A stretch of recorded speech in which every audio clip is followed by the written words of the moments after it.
This is a Tactical Genius production. Welcome to Virtual Pool 4 Online.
trouble with Scotland is that it's full of Scots.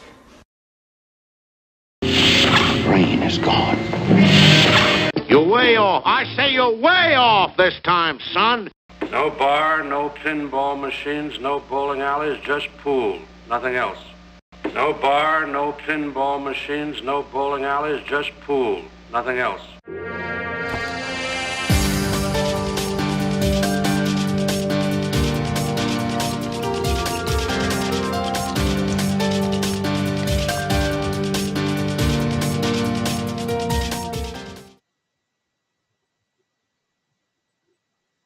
Well, good evening, everybody. This could be a short stream because we're here for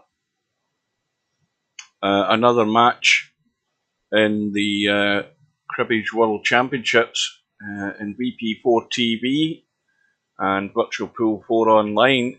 We have a match, a first round match between LS3 and this guy called Machine, who I said the other day, I wonder whether he'll appear.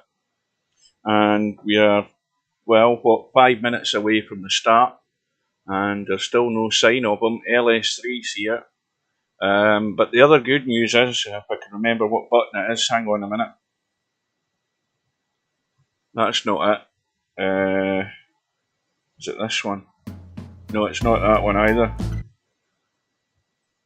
And it's not that one.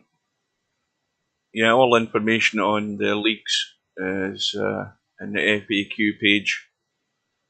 But the good news is that in the upcoming matches, we do have the one that's supposed to be going in a couple of minutes.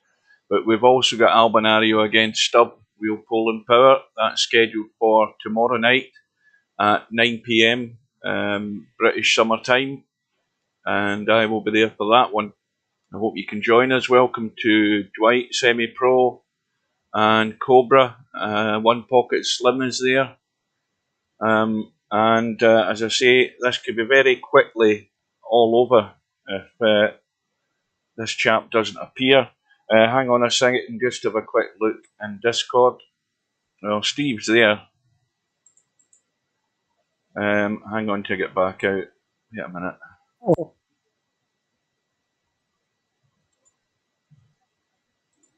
Right, I'm back in. Good evening to Steve. Good evening, Hugh. I'm saying to the chaps, this could be quite quick, this stream, because this guy Machine hasn't shown yet. And he's either going to be a last minute or he's going to... I don't know, has he been in any tournaments? Maybe the guys know. I mean, I haven't seen him in tournaments, so he might not have a clue how this whole thing goes. Well, he made the match, so I'm assuming he does. You mean he accepted it or he sent the proposal? Well, either way. I mean, they've agreed to play, so he had to either send a proposal or accept. Right, well, we'll see what happens. So that's basically how the schedule is. We've got this match tonight and the one tomorrow night between Albanario and Stubb. That's the two that are lined up to play. Be interesting if he does show up, what sort of level he's going to play at, and whether LS3 has been practicing on the cribbage to see whether she's got her head screwed on for it as well. And hopefully if it does go ahead, it doesn't go 3.5 hours. That's all I'm praying for. Well, I watched, believe it or not, the Open Championship Golf channel on YouTube.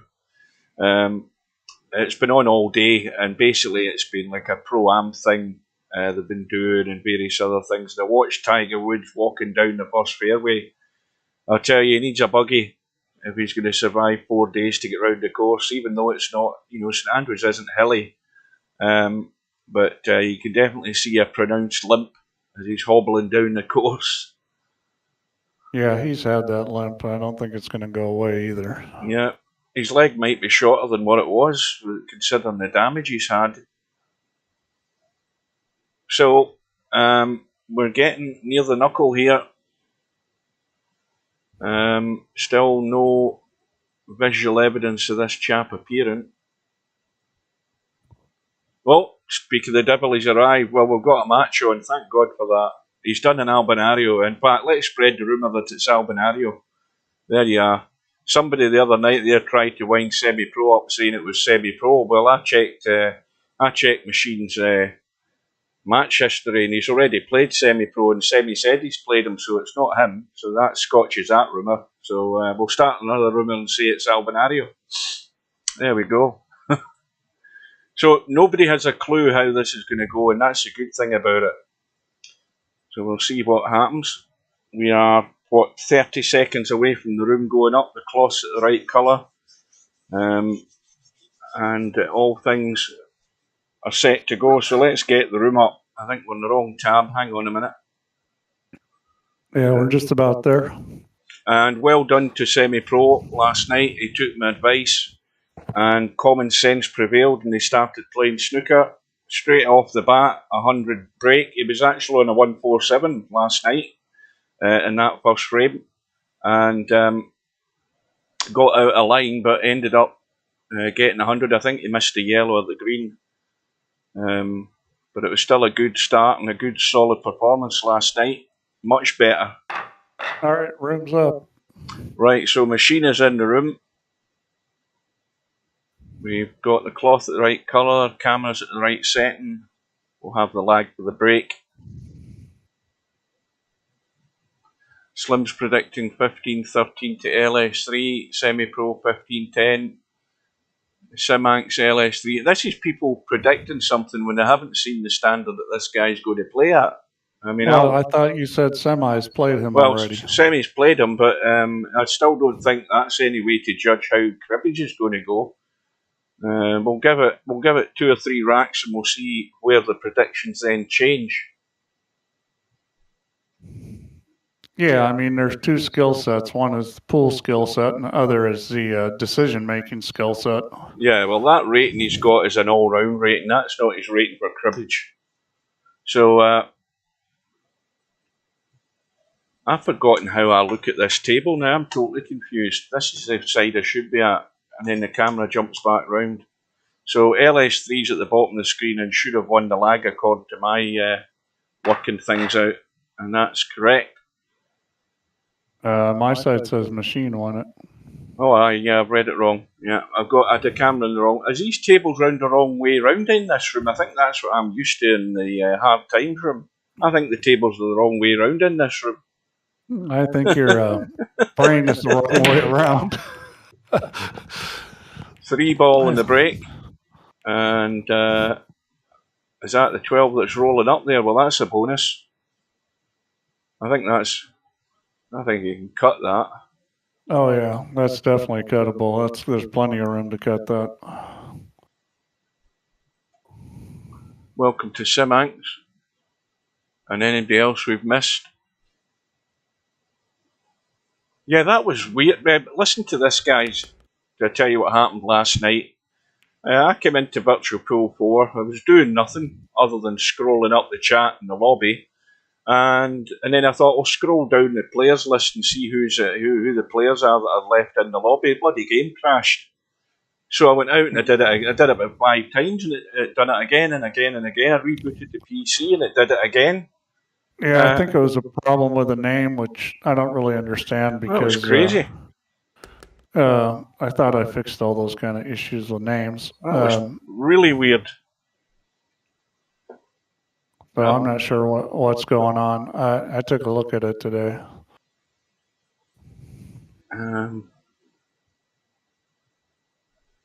What we got? What we got? Let's have a study of the table here to see where we stand. Well, we've got the 8 and 7. We've got the 9 to make the cribbage. Going to play the 10-5, it looks like. Yeah. 14-1. You just need to adjust your mic slightly, Steve. We've got it up your left nostril today, I think. Yeah. That's a little bit better.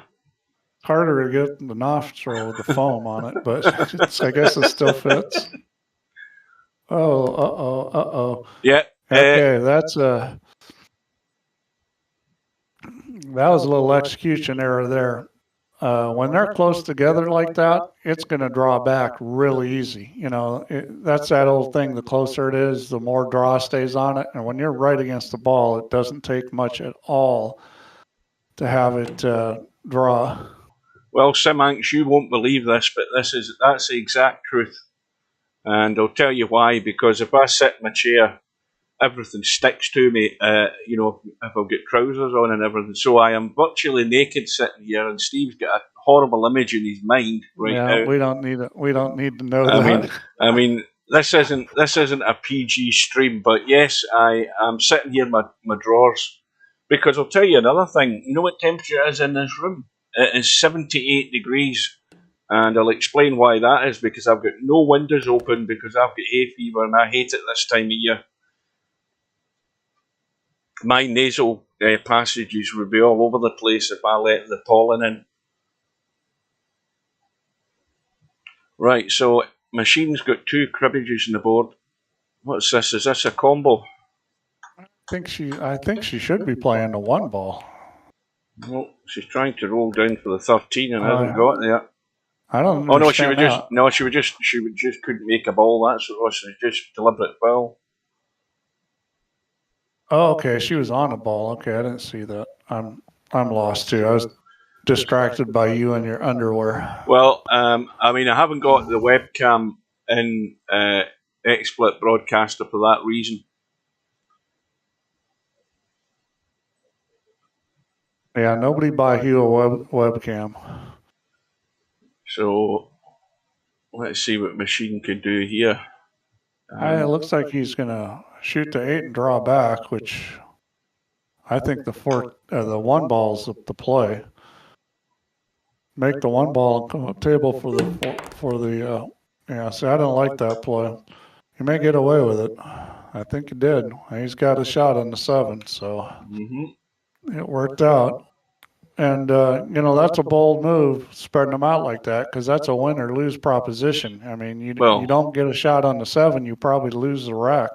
That's one thing I can guarantee. You'll see plenty of that tomorrow night. Exactly that type of shot where it's, you know, break them open and hoping you get on the ball. You've got to look and see where the ball's going to go. And, you know, you got to feel like you got a pretty good chance of getting a shot, because otherwise it's just a poor play. Because you're just going to spread them out for your opponent. No, I am not on Tinder. Whatever that is, I haven't a clue what it is. Let's see how he hits this. This shot, you want to go top right and just go around the corner for the 4. Yeah, see if fairly straightforward. That's how he's going to hit it. Now, some people might try to draw that. Underhit a little, but he's fine. I'm assuming it's a he. It says the machine. Aren't machines usually male unless they're a boat? I guess if it was a boat, it'd be a she. Well, the obvious one that's left here in the open is 10 and 5. So. Yeah, but 14 is reasonable. He's got a good angle to go to the 14. Or you could just cough a fur ball up and be done with it.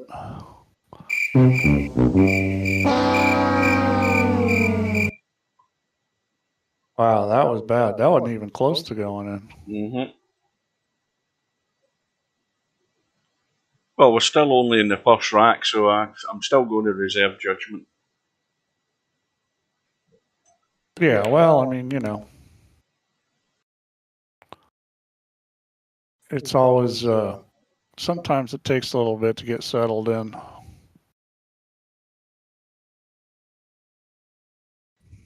Yeah, LS3 needs to make a bunch of cribbages because she has 0 right now.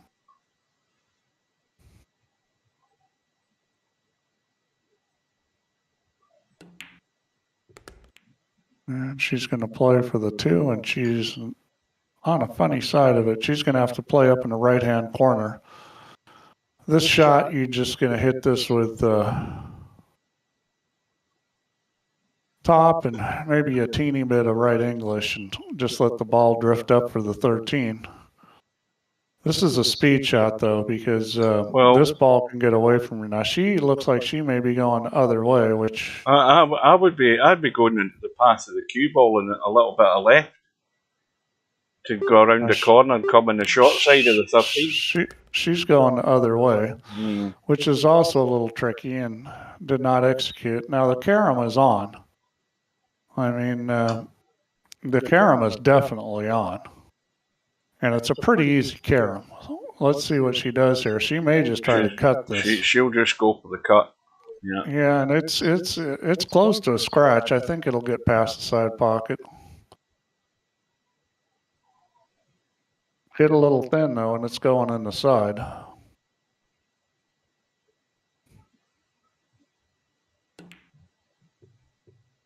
Well, she didn't hit it thin, but she didn't make the ball either. Now you'll have a long wait, semi-pro. Well, that's already 10 minutes into this first rack. Machine says he's nervous. Or he or she is nervous. Well, that's good. I mean, you want to feel nervous. That's pretty cool, feeling nervous. That's why you're playing these things, you know. If you feel like you're dead to the world all the time, then you know, your life's not going to be that good. You got to have some excitement.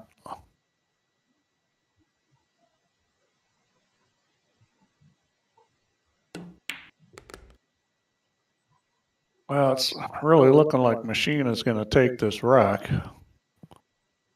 I mean, obviously, it's going to be tough to get all the way there right now. He's going to have to figure out how to get a fifth cribbage out of this. I'd be getting out into the table and cutting that 4 and slamming across the long rail into the middle of those 3 balls. That's what I'd be doing. I think he's too straight.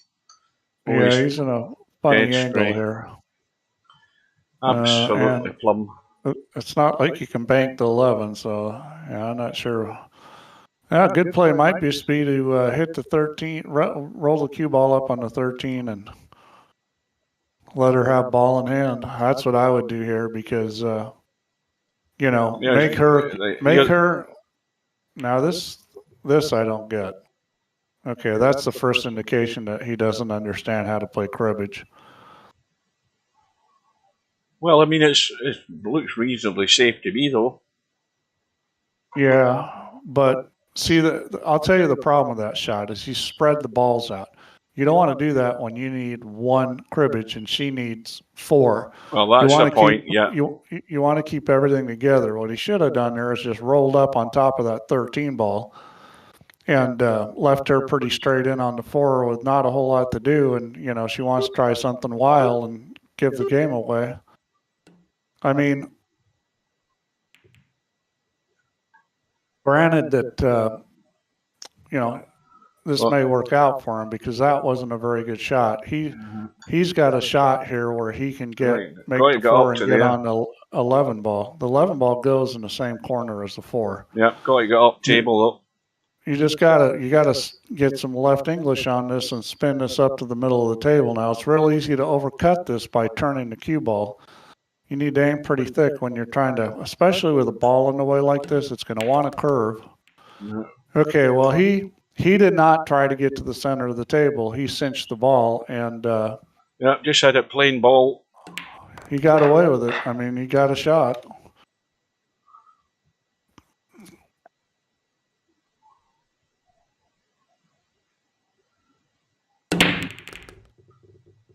All right. Well, I mean, he is a thinker. He did think about that before he played that shot. I don't think it was the best play, but it was certainly not the worst play either. Well, this table looks inviting. 9 and 6 are adjacent. Well, they're close to one another at the top half. What ball's that down there on the left? Is that the 13? I think it is. The 2's gone in the break, so the 13's the cribbage, so that's fine. And he's looking around to see where his next one is, which is a good sign. Yeah, I mean, this 3-12 is there, but it's a little tricky getting from the 3 to the 12. You could easily hook yourself with that 7 ball. He may look someplace else. 11 along the top rail, 4's open into this bottom right-hand corner, so there's cribbages to be chosen, and you should really be out here. Yep, 14-1. And then I like trying to come back to the center and doing 12-3. You need to get that 3 out of there and open up the table. So I would make the 1 and try to get position on the 12. Oh, he's gonna. I don't know. Well, he's playing position on the 4, which was close position. I'm not convinced he did. I think he did play what you were talking about, Steve. Oh, you think, yeah. Well, he hit that with look how much draw he hits this with. He hits a kill shot, and he really didn't need to do that. I mean, he could have rolled that with left English. Maybe he was thinking he's going to draw it back past where the 5 is. So if he did, he just way under hit that. Maybe he's having issues with his mouse or. Well, now he's getting into it. I was wondering whether he was going to get into the cue ball. Well, he's got that on a good line, and that's what was important. Well, that little bump. Yeah, but he's still okay. The biggest problem here is, where he's going to come up. He's going to go around the table. You got to watch out for the side pocket here. Yeah, you just take the railer and into the side. Okay, he put draw on it, so that was smart. Okay, the problem he's got now is that it's getting tougher. What I would do here is I play the 15-3 combo and stop the ball and shoot the 12. Yeah, I think that's a smart move. 15-3. Well, when you say stop the ball, where's the really? Oh, the 12's there. Yeah, I'm looking for the 12. I couldn't see it. There it is. That'll do it. That's a shot.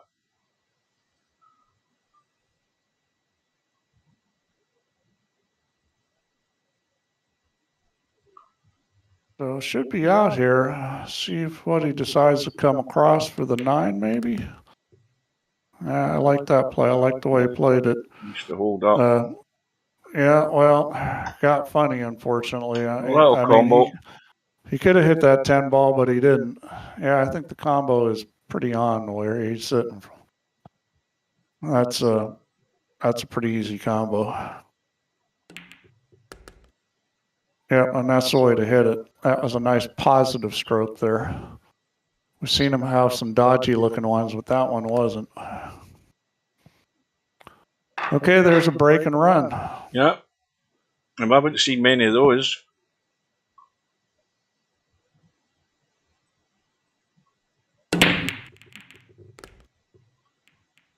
Well, I have not seen LS3 play cribbage. But hopefully she's got a pretty good game because I think she's going to need it against this guy. Because he looks like he's, a good thinker, and he obviously can play some, so that could be a tough combination.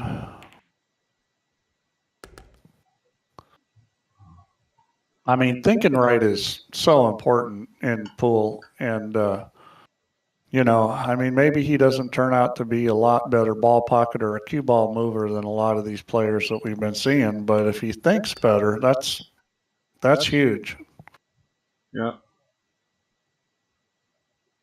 It's the one thing that a lot of players seem to be devoid of is thinking.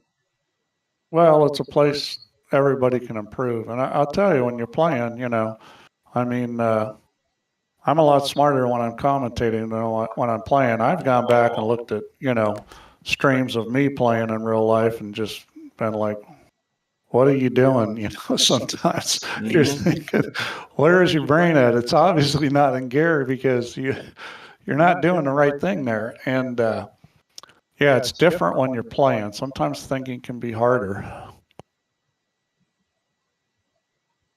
Yeah, we've got obvious problems in the side rail there, so there's not a lot going to be available here for LS3 when she gets to the table, I don't think. I think he's just going to roll up behind the 6. Well, and that might be a really good play, is just roll up on the 6 ball. I mean, 4 balls dead in the water, it's going nowhere, so even though the 11's sitting there, there's nothing to be gained. Now, see, that's a savvy play.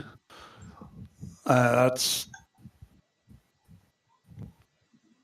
just the fact that they would think about doing that. Now, I don't know how effective a play that's going to end up being, but just the fact that he thought about doing that, or, she, or I really don't know whether this is a man or a woman. But just the fact that the brain went that way.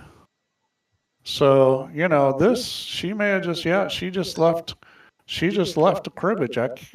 He didn't take advantage of it. He could have shot the 12 and then played the 7-3 combo. The 3 went after she moved that 6 ball up. Yeah. I don't think he noticed that because he had an easy shot on the 12 and then he could have shot the 7-3 combo, and I think he just never saw it. Well, you know, she didn't make a good play there, but got away with it. Now, LS3's 2 straight in this 4. If she'd finished sort of there, she'd have had the 9 and 6 down the rail next. Well, she can shoot the 6 and come back up, but she didn't really want to roll forward. She wanted to leave a little more angle. She still got it. Just going to have to hit it harder because, you know, you got to get the cue ball across the table for the 9. You could try to draw this all the way back and around, suck back off the end rail, and she decides to do basically neither, in between those 2 shots. It wasn't the big draw and it wasn't the slide across. I think she was trying to slide across, just got too much draw on the cue ball. 1 pocket slim, easy to go blind in the heat of the moment. Fall back on bad habits. Yep, I agree with that. Oh, God. I mean, I used to have something happen that I haven't in a long time where I'd have like 4 or 5 balls sitting out on the table with ball in hand and no problems at all out in the open, and I'm looking at it and the run out looks hard. That's when, you know, that's when you're like in real trouble when you get in that situation. Yeah, because, you know, all you're actually seeing is problems when there's really none there. This could be an issue here.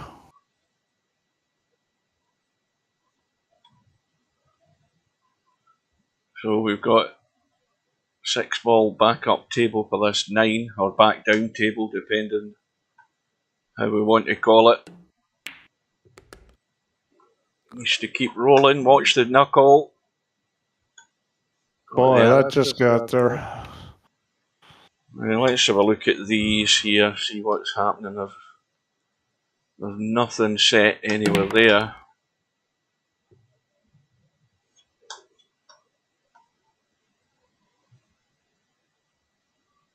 Well, I mean, if you get the right angle, the 3 ball bank was good. I don't like shooting it now because it's going to open up too much stuff up.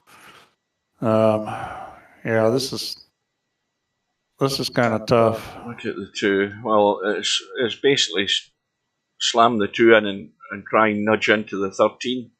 You might have it. You might be lucky and get it down the rail past the 7 and 3 into this bottom corner. I think that was a smarter play what he did, because the problem with that 13 is the easy way to bump it is over to the rail, but the 15's blocking the pocket up there. So I think that was a wise move right there, just ducking. And that's what I think more players need to do is duck when things aren't so wonderful. So what you ideally want to do in a situation like this is move some balls into scoring positions, but not give a shot up. Like take that 15 and maybe run it into the 12 and get it down table where it's down close to a pocket where you might be able to break the 3 out, but not give up a shot. Leave balls in between it, or do something where you're not selling out. That wasn't a bad play, because what he did was, he left distance. He left distance there. LS3 played the aggressive move there, but it's backfired. Well, it wasn't a bad shot. I mean, she just missed the ball. I mean, she got the 3 ball out of there. I mean, everything was wonderful except the ball didn't go in the hole. Now that 8 and 13 are dead set. So Machine should have looked at that. You've got a 13-2 sitting there waiting. Doesn't need to try and break them out, just needs to get top side here. Everything's rosy if he's paying attention. This shot's a little tricky. I mean, I would play this 2 rails and shoot it in the side, the 2 ball I'm talking about. Hit this with a little bit of right English and come back and hit just past the side pocket and try to come across for the 2 ball. Yeah, that was well, that was unnecessary, wasn't it? Unnecessary, but again, seems to have got got away with it. And the rack is pretty much won here.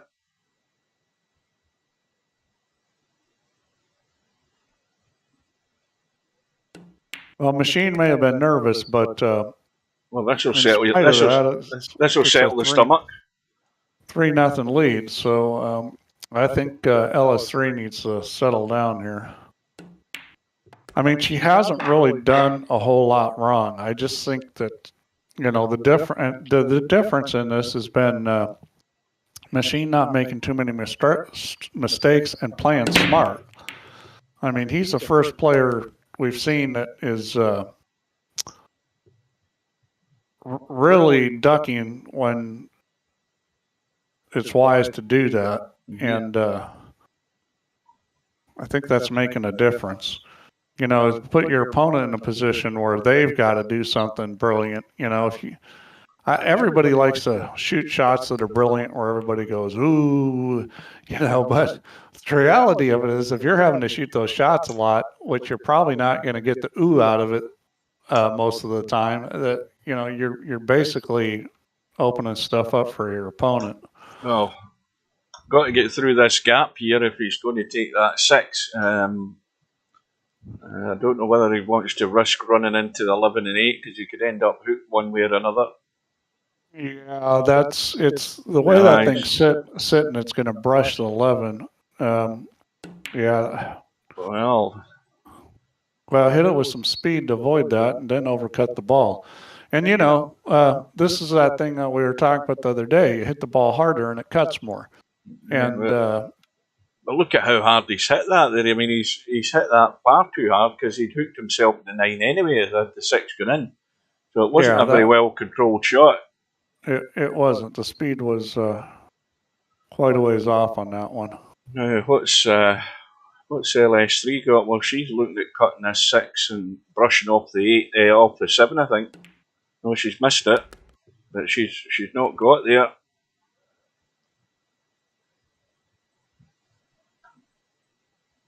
And this is where you end up frustrating yourself because you can't get the cue ball there.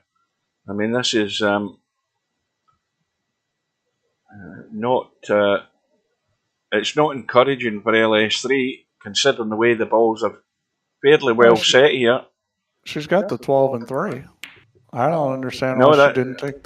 That's her partner ball. That's the partner ball. She got the 6. Yeah, and she still had to. That was a good shot. She had to dig out the bank. That was well done. Somebody made a bank shot. That makes me happy. All right. Well, she's looking pretty good here. I think 11-4 is the ticket here.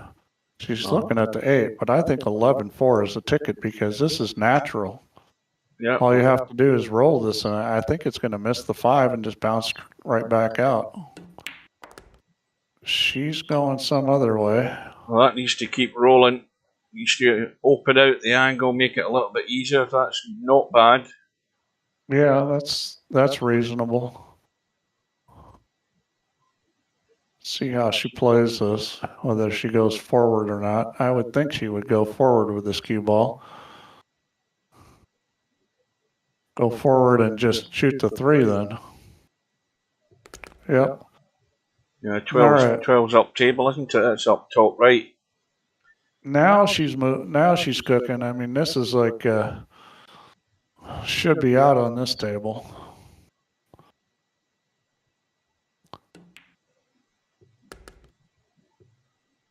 Now, what ball's that up there? Is that at the 10? 5 balls up table. I mean, you know, you've either I think 4-11 is going to be simple, because 11 and the 4 are both sitting out in the open.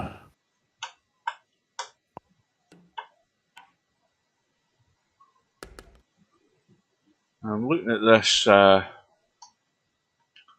Well, obviously, the easiest billiard to get, not billiard, cribbage to get is this 10-5, and that'll settle the rack. So Yeah, she's played this rack well, so you know, I think what she just showed Machine that this isn't going to be a blowout that he's going to have to play, and that can make a difference because you know people can get nervous when they find out, gee, my opponent can play. Oh, and she gets a slug. Look at that! Look at that for a break.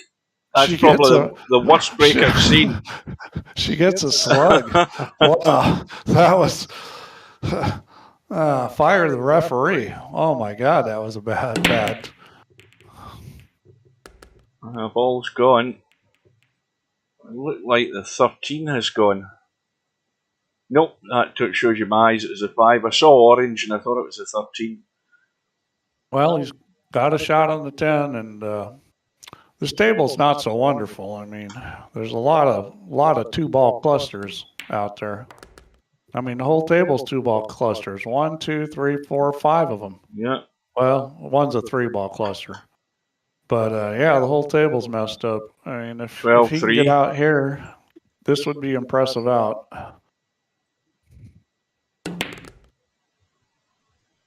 That was well played. This guy looks like he's probably played pool in real life. You know, that shot there, even for most sort of rookie and B players, they wouldn't have played that because you know, you have to make use of what angle you had there, and a good firm hard stun gets the pace into the cue ball to get it off that rail and out. Well, you have to understand. Yeah, you have to realize that. Yeah, the division of the momentum between the 2 balls. When you're pretty straight on, most of the energy is going to the object ball, so you've got to hit the cue ball hard to make it do something. Yeah, and yeah, it's amazing how many players don't understand that and don't play those kind of shots well. I mean, it looks like he plays pool in real life because that sort of thing, a good feel for the cue ball. Here's where LS3 has to capitalise. A mistake's been made. Good evening to Cheeky Chico. Quick question, Chico. What happened with your match in Ice Age? Did Ice Age not show? Because that was on Friday night and he never showed up for the Friday night 9-ball tournament either. Did he just not appear, or did he play something and quit? But I never ever found out what the reason was. Probably because he just didn't show up. So I think Ice Age, well, he's quite happy spending $3 and not bothering to enter tournaments. I mean, I wouldn't see the point. Well, he probably had some sort of emergency. Hopefully everything's okay for him. I mean, you know, to miss it, you know, typical player that doesn't do that. But oh, it was you that didn't show up. So. Oh, you forfeited that? I must have read that wrong. I thought he forfeited.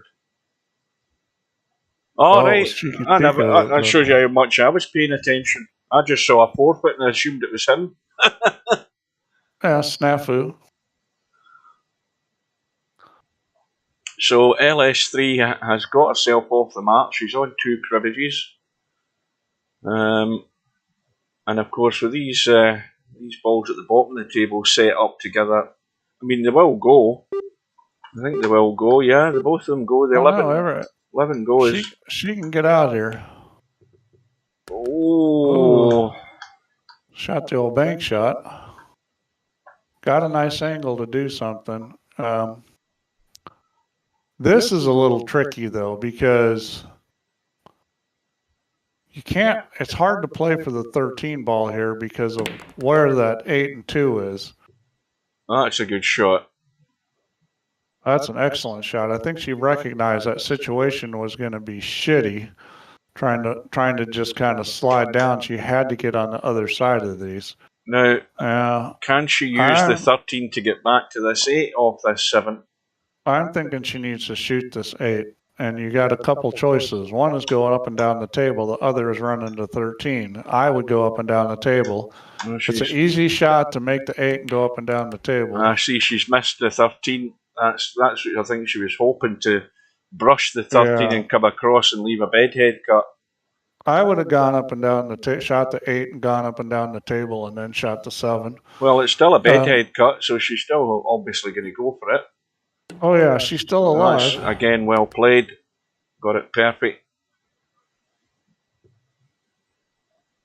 Yeah, it's looking like she's going to get out here. I mean, this is pretty straightforward here. Take that 13 into the side, or depending where she leaves the cue ball. Yeah, just underhit it a little bit, but still fine.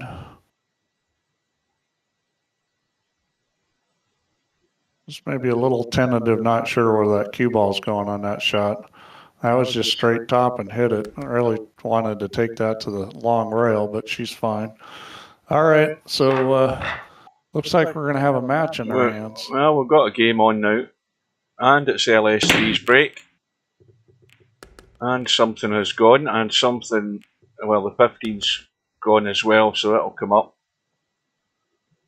And she's got a ball right in front of the pocket to shoot at, so that's nice. So we've got 6, well, 9's over the bottom right-hand corner, 6 is off the rail and available. 7 and 8 are available. I mean, it's looking quite a good table. Again, this is where you have to have that little study time so that you know where you're going. Don't make a move until you know exactly where you're going. You know you're on this cribbage, but you're immediately, one step ahead at least to know where the next ball is, and that's where you're going.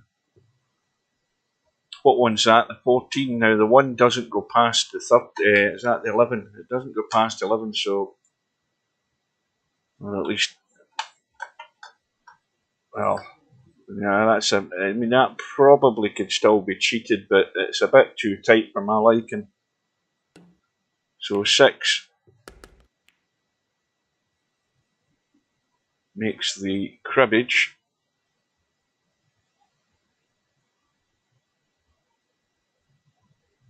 4, and then in the little gap with 11. Has she gone far enough? I think she has. Just far enough.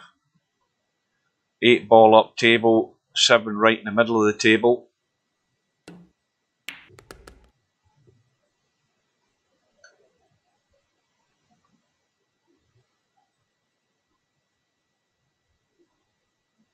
Yeah, I mean, this is looking like it's a done deal. Roll through for the 5 by the look of it here. Kind of surprised she didn't shoot. Oh no, it's the 14. I thought that was a 10. But probably going to shoot the 8, then the 7 now. Because that's sitting real good. Well, hit that a little firm. Still okay. The angle's fine. Just let the ball roll out if she's taking this 8 ball. And is the cut angle and the angle off the rail taking her right over to this 13? Depends on how she hits it. I mean, you hit that little thin and it's going at the side pocket. See, that's one of these in-betweeners. It's a cut back into the side. Got to get off this 7 ball. Just got to watch the scratch off the 15, that's all.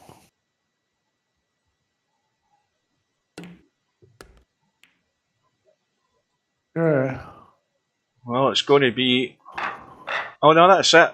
Again, I'm so busy focusing on the cribbage, I'm forgetting the count. So, we're all square.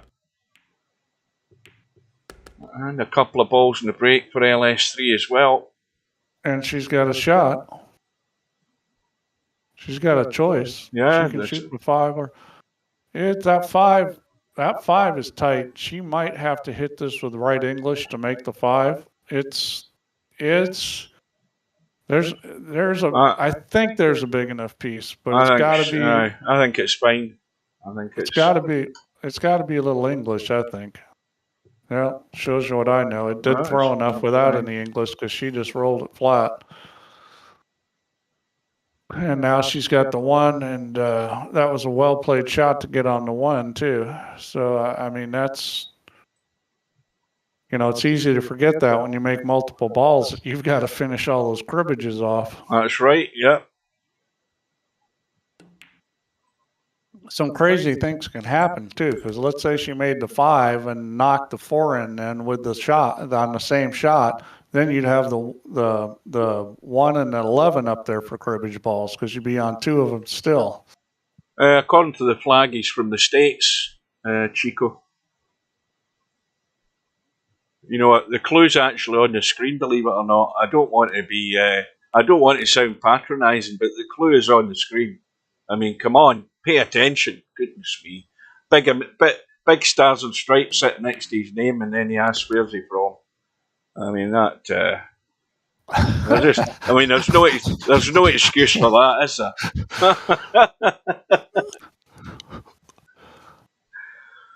He's from Belgium. He's from Belgium, but I couldn't find a Belgian flag, so I just put a stars and stripes. Well, LS3 is rolling along here. She is. She's settled down. Good. Yeah, she's playing good. I mean, this looks like it's going to be a really good match. And you know, so far every match has been close. I mean, we had what? We had a 15-13, and then what was the one last night? Was that not the 15-11? I think. Remember, Cobra said Cobra was predicted 15-10. Yeah, it was 15-11, which is still a good match. I mean, you know, anytime the loser gets more than 10, it's a pretty good match. It's a long match. Larry throws a spanner into the works. Larry says he's probably not from the States. You know, a bit like Stubb. Stubb's convinced he's Polish, yet he resides in the States. Cobra saying 15-9, and who is winning 15-9? Cobra? You were picking LS3, weren't you? Everybody's gone for LS3. Nobody's gone for Machine, I don't think, in all the predictions that I saw. I think that based on what I've seen so far, I think it's going to be a pretty close match. Yeah. I mean, they may be right. LS3 may win. Well, Larry, maybe he works the night shift. You don't, you know. And the other thing, Simanx, is according to LS3's profile, which I checked, unless she's changed her flag, she does use the Union flag, which refers to the United Kingdom. So I think I've got that right as well, even though she's from England. See, the English. This is the difference between England and Scotland. The English are quite happy to have the Union Jack next to their name, even though they've got an English flag, because they're all for this United Kingdom. Whereas, you know, being a Scot, there's no way I'm having a Union Jack next to my name. That was a nice little carom shot that was played there. Didn't need to hit it that hard, but I mean, it did need some speed, and that was sweet. I mean, we got somebody playing caroms too. Somebody said the other day, Larry, it was Apollon, and I said it won't be him because I looked at his profile and oh no, it's not you know, everything he plays is snooker or nothing at all. No, he won't play anything but snooker.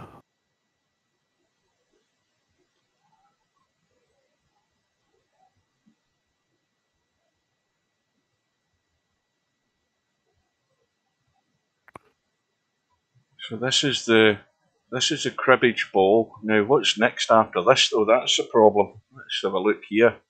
Well, you've got a 4 and you can stun out into the table or bounce off the rail into the table and cut the 11. Well, you can play the 1-14. I mean, that 6-14 combination is pretty easy. I mean, I think a lot of times players are passing up, you know, shots because they can't shoot it directly. But, you know, I think that 6-14 is a pretty simple combination. Yeah. I mean, obviously you've got a window there you've got to get in if you're going to shoot that. But I think that's a very reasonable shot. Well, Machine's got to be finding a gap here or a bump to make sure he'll still be able to see this 4-ball. Yeah, well, you could hit this a lot inside English, not gonna. Well, the bump's fine, and you can just. Well, do you want to do something crazy and cut that that 4 ball in and run up and down and hope you get lucky again and do a stub shot here, or do you take it long and then play that combo you're talking about, Steve?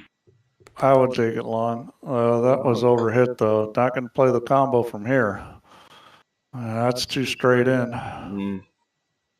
Now, looking at this 2 ball, I think the problem again is the angle's just a bit more, I think, than you would like to try and hold this cue ball, because the 13 goes into the opposite corner, but I don't think you could hold that off the 2. You might be able to roll it and come up with a shot, but it's going to have to be dead pocket speed.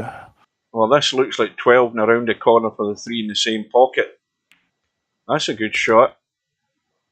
Yep. Now, if it went a wee bit more, you can just do a little nudge and leave himself on the 13 next.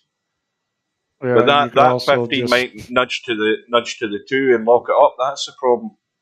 Nudge it harder is the solution. Just hit it harder, get the 15 to bounce off the rail. That's what he tried to do. I'm not sure it came out so wonderfully for him. 13 does go, but it doesn't go easy from this angle, so he's taking the 2 first. Probably going below the 13 to take it up table, I would think. A little less speed would have been better there, because what would have happened is it would have hit the 15 more direct on. He's going to finally play the 6-14 combo. Yeah, it's a good move. Yeah, well, it's been there the whole time.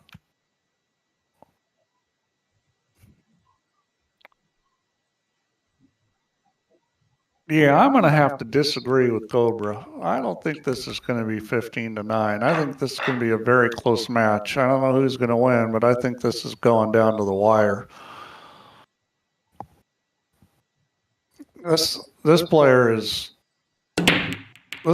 got some skills and understands how to play. Yeah, no mug. And a couple of balls again in the break. We've got the 1 and the 9, and there's a 9 sitting right over the pocket. 1's right in the middle of the table, so that's 2 cribbages off the bat. Now, what we've got in this bottom rail here, we've got the 10. Is that the 12? 12 in the bottom rail. I've got a question for you guys. After seeing a few matches, and especially how this match has gone so far, you still think the break's a disadvantage? Because from what I'm seeing a lot of opportunities off the breaks for these better players that are able to run out. I'm just wondering if anybody else is seeing that, or you still think it's better to not be breaking. Well, put it this way, I don't think it matters to Cobra who's breaking, because I went into the challenge room he was in earlier on today without playing cribbage, and he said he was bored.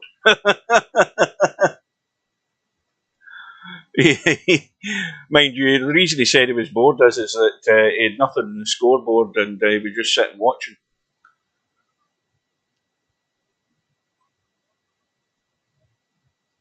Well, he's got himself in a little bit of trouble here. I keep saying he. I hate not knowing whether it's a he or a she. Well, good evening to Sylvia. Sylvia's on board.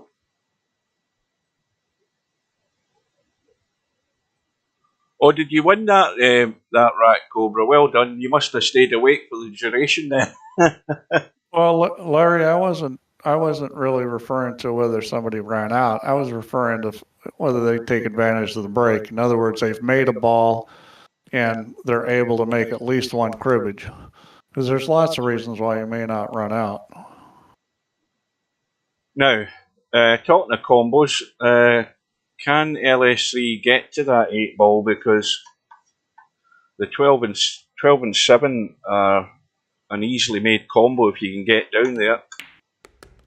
I don't know whether... I mean, I think that 8 will go if you were sort of there without trying to bump anything. You could then bump the 4 out playing that 8 ball, but I think I may be getting ahead of myself. What's she on? 4 cribbages? Yeah. Well, I'm not sure that 8 ball goes. That's pretty tight. Yeah, well... oh no, she's in 4 racks, 4 games, and she's only in 1 cribbage. So she's going to have to maybe work with that. Well, here's a chance to move that 8-ball right here. Let's have a look at this 8-ball. Boy, I don't think she's got the angle to do this. This is not any good. That 8-ball will go. That will go. I think if you bank the 11, you can get the cue ball into the 8, but it's at a crappy angle. Even doing that, I think that's a poor play.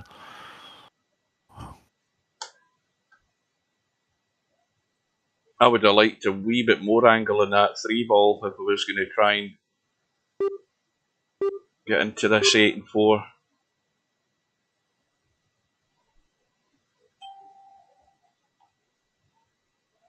She looked at the bank shot here. I mean, that's a possibility. I just don't think it's a good shot, though.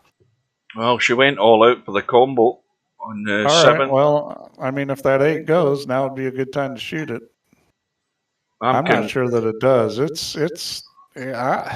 don't think it does. Well, remember, obviously, you don't have to legally hit it in such a way that you're hitting it first. I mean, I think it will go. It's close, but even not legally hitting it, I think that's a tough shot. But, you know, these pockets, you know, the side rail is slippery. So, you know, you can probably hit fairways up from the pocket and it's still going to go in. Well, this has got to be a good shot because you've got to get around and out past that 7. Well, you've got to go for the cross bank then, haven't you? Yep. And this is a pretty standard bank. Comes up a lot playing one pocket. It's not a gimme, but it's definitely a makeable. The mistake players make on this is they don't realize how much the ball will open up. The friction from the cue ball creates a lot of running English on the 3. So people typically miss this long because they don't, you know, you've got to actually hit less ball on this shot. And she didn't the other way. She hit it short. That was actually not a bad attempt. So you're calling Machina he now, or she? So one pocket slim, the question about the break. Well, the important thing about the break, besides the fact that you make a ball, is that you need to get the cue ball into the center of the table. I mean, you want the cue ball somewhere out in the center of the table because that gives you the best chance to have a shot on the cribbage ball.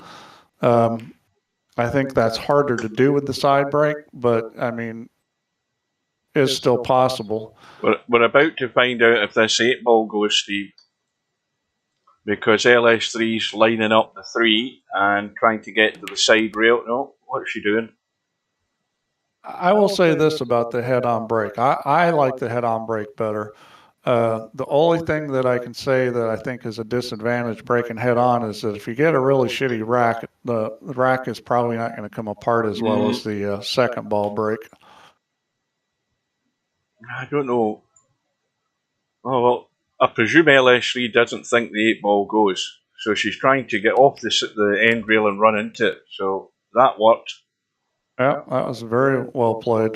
Hit that really nicely, and you know what? She could have come out better than she did. I mean, that was a little bit on the unlucky side, but she's still fine. She's got the shot. I would expect she's going to make it, and then, you know, make the 11-4. I mean, this is pretty straightforward here.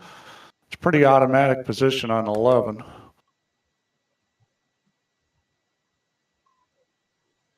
I just got it. You know, hit this with a little bit of inside English and bit of inside just to kill it and hold it. Just to get straight in or straighter. Yeah, that's fine.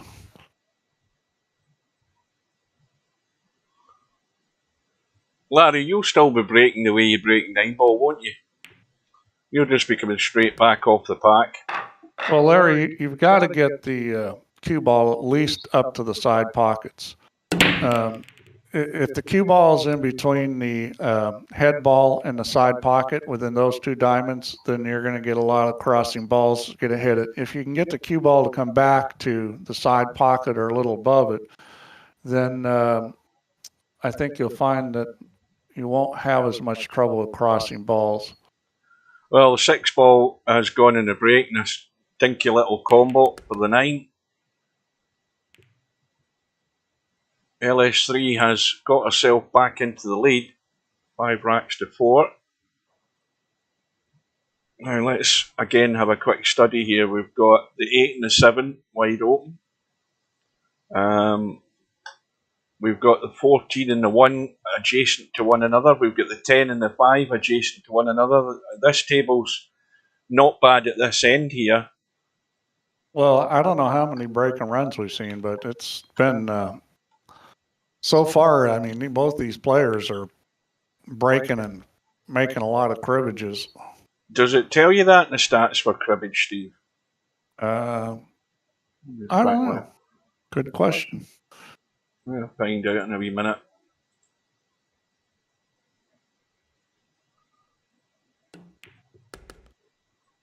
We'll go to the tournament and we'll have a look.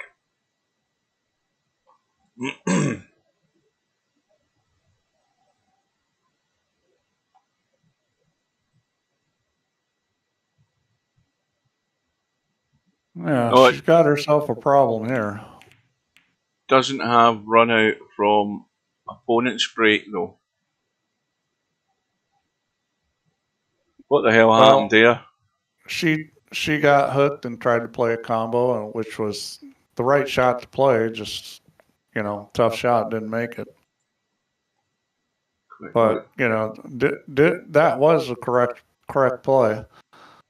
I mean, this game's brutal if you hook yourself. No doubt about that. Runouts from the break. One Pocket Slims had 3. He's the leader in the tournament so far, and then the only other one was made by Matt, MC Clarkey, which is interesting. Of course, obviously, this isn't going to include the match that we're watching now until the match is over. Yeah, we've already had. I think they've both done at least. I think LS3's done it maybe once, maybe twice, and I think Machine's done it a couple times. Well, we'll see how that looks at the end. But, you start doing that to people, you start breaking and running out in this game, and that's going to bode well. And I think, we're going to see a lot of that in this tournament. Well, Larry's got a point there, Steve. It doesn't have runouts from the opponent's break, or it doesn't include them. Is that what he's saying in the stats? Yeah, well, I could think of a lot of good stats for cribbage now that we're into this thing. I mean, like a really nice stat would be, how many times you make a cribbage after the break. Because, that's kind of an important stat. I mean, if you're incomplete cribbages after the break where you make a ball and you don't make the cribbage. And I think run out for an opponent's break would be interesting. There's a lot of stuff that could be done. Well, there's a chance here for LS3 because Machine has gone dead on the 14. And of course, the crucial situation we have is those two balls stuck together. Is that the 13 and the 4? Yes. Right, so, well, the 4 goes, obviously, if you're on this side of it, and the short side of it. Yeah. I tried to play a kick shot. I think probably in that situation would have been a little better served trying to kick it off the end rail than straight on.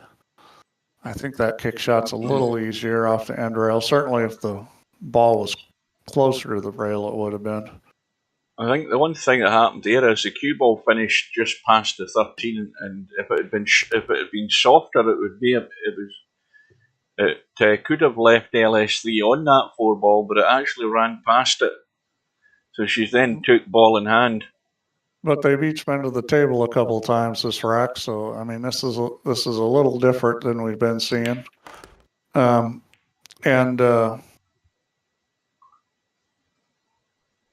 Well, I can probably tell you. We're assuming it's all sorts of people here, Pig. I can tell you something about machines. Not giving away any personal information, but is it not 2017 they registered VP4, which is relatively recent in terms of long-term VP players? well, their 2017 is when they registered. Yeah, so it's not somebody that's brand new. They've been around for a while.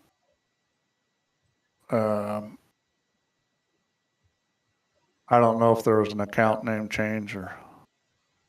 You don't log those to see what the name was previously, then? Yeah, I don't really keep track of them, no. Although I will say, looking at the logo, I've seen that logo before. Now, I'm not sure if that logo is something that more than one person has, but it says to be the best, ... you have to beat the best, exclamation point. So that looks familiar.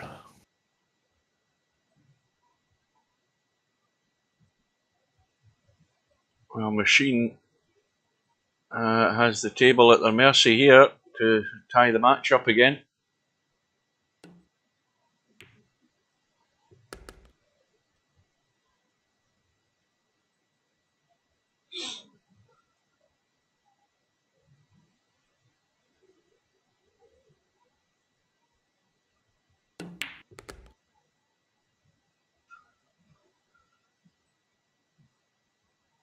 So, we are just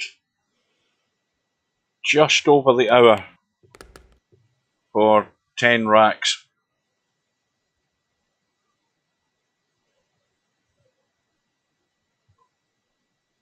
Now, this player doesn't have tremendous number of games. So this sounds like somebody that bought the game a long time ago but didn't play online. Yeah, it sounds like somebody who's got a life. That's what it sounds like. Well, because at this point there's maybe not even 500 games played, and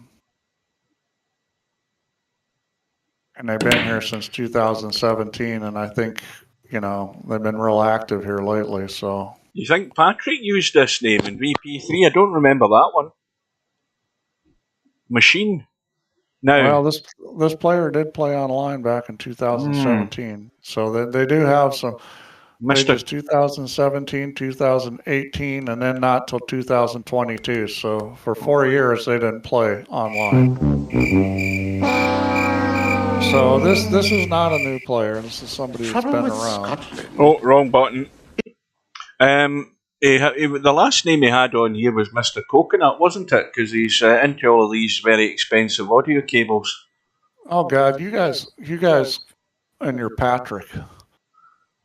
I don't know why you would think this is Patrick, since I think supposedly he was like the greatest player that ever lived. Yeah, I think I could tell Patrick straight away if I saw him. I mean, this is definitely not Patrick. I can guarantee you that, and Sylvia will tell you that as well, and Larry will tell you that as well. It's definitely not Patrick. 100% not him. Airpig, who's Patrick? Well, he's sort of a sort of a urban legend or something, Yeah. Well, I'll tell you in plain English, he's a bloody nutcase. So that's what he is. You want to watch his channel on YouTube? This guy he's high on something. He's high on life. I'll tell you, if you want entertainment for 20 minutes, get onto YouTube and have a look at his channel. He's plain nuts. Well, that was a reasonable attempt at a combo there, but did not make it. And gonna pay the price.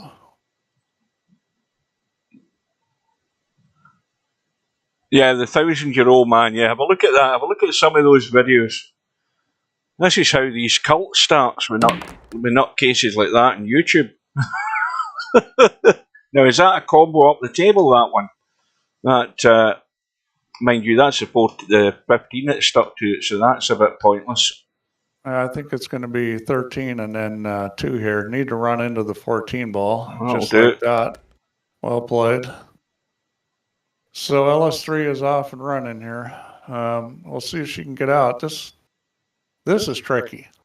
The this might be a good time to go over there and run into that 7-8 and split those balls up. And she did not do that. I'm kind of wondering why she didn't Yeah. try to get into those balls, because that was a good opportunity to open those up. The 7 or 8 were right together, so there's a good chance that you were going to be able to make those. And 11-4. I'm a little surprised she didn't try to open them up there. From here, it's just going to get tough. Oh, I think she tried to go the other way. I don't know what was stopping her from cutting that ball up table and just letting the cue ball come back this way. She put right hand English on it to try and get up top of the 4. She obviously had her reasons for it, but Well, I mean, this 14-1 is very available here. You will hit the rail short of that 4 ball, I believe, if you roll this. Put a little bit of left English on it, kind of get it to come out just a little. If it bumps the 4, you're still okay. And that's what Machine's playing here. Yep. That's well done. Overhit it a touch. And shame if it was a little straighter on, it'd be easier to get into these balls. I think, you can get the 12 ball, but you got to hit this pretty easy to do it.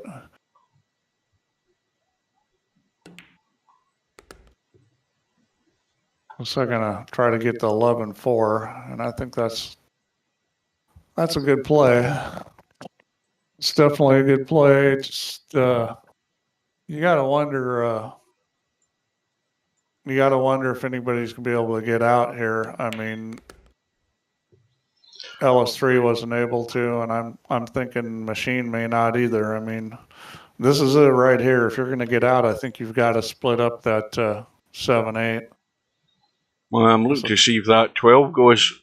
It's hard to judge. Yeah, well, might have tried to split up the 7-8, but was not successful. So now it's going to probably be the 6-9. Let's see. Well, that 12's got to go on 1. The 12 goes in the side for sure. I don't know about the corner, but it definitely goes in the side. It's real tight for the corner. Yeah, I think it goes in the side, yeah. Well, I mean, for sure it'll go in the corner with the carom. You might have to force it down a little.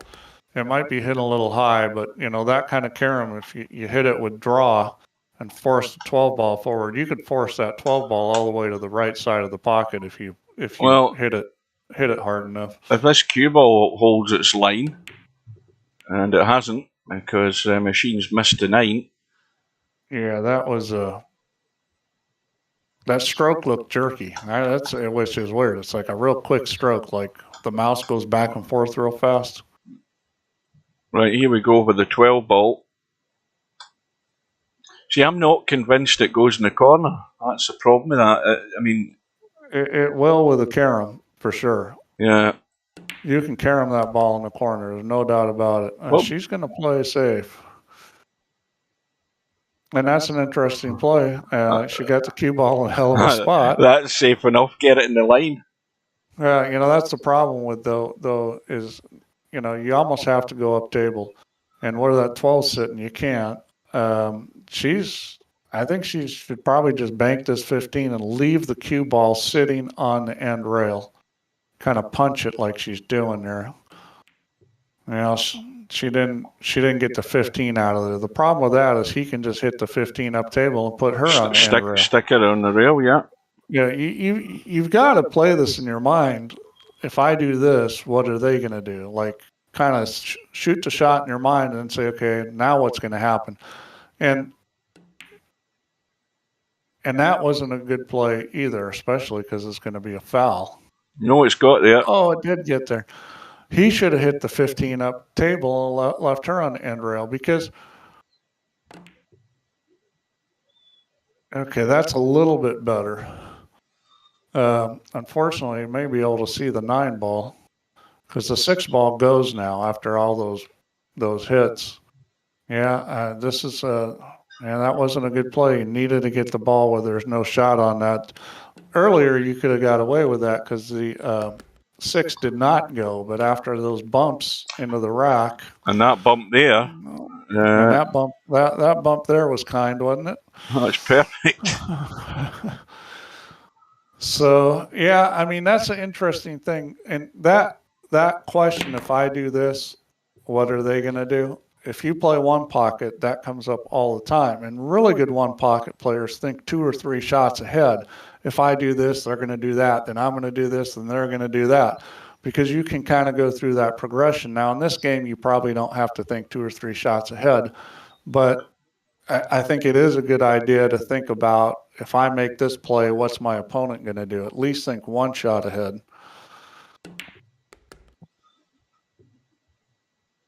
I meant to ask, is Patrick still wearing a balaclava or a face mask, an actual a gas mask? He went through a period of time where he was wearing a gas mask.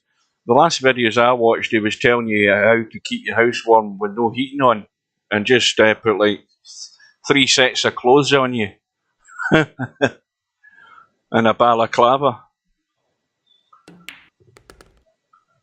Well, Machine going back into the lead. Watch out here. Watch out. That was a little too close for comfort. Got away with it. Yeah, because that kind of mistake is a 2-game swing, you know. You scratch there.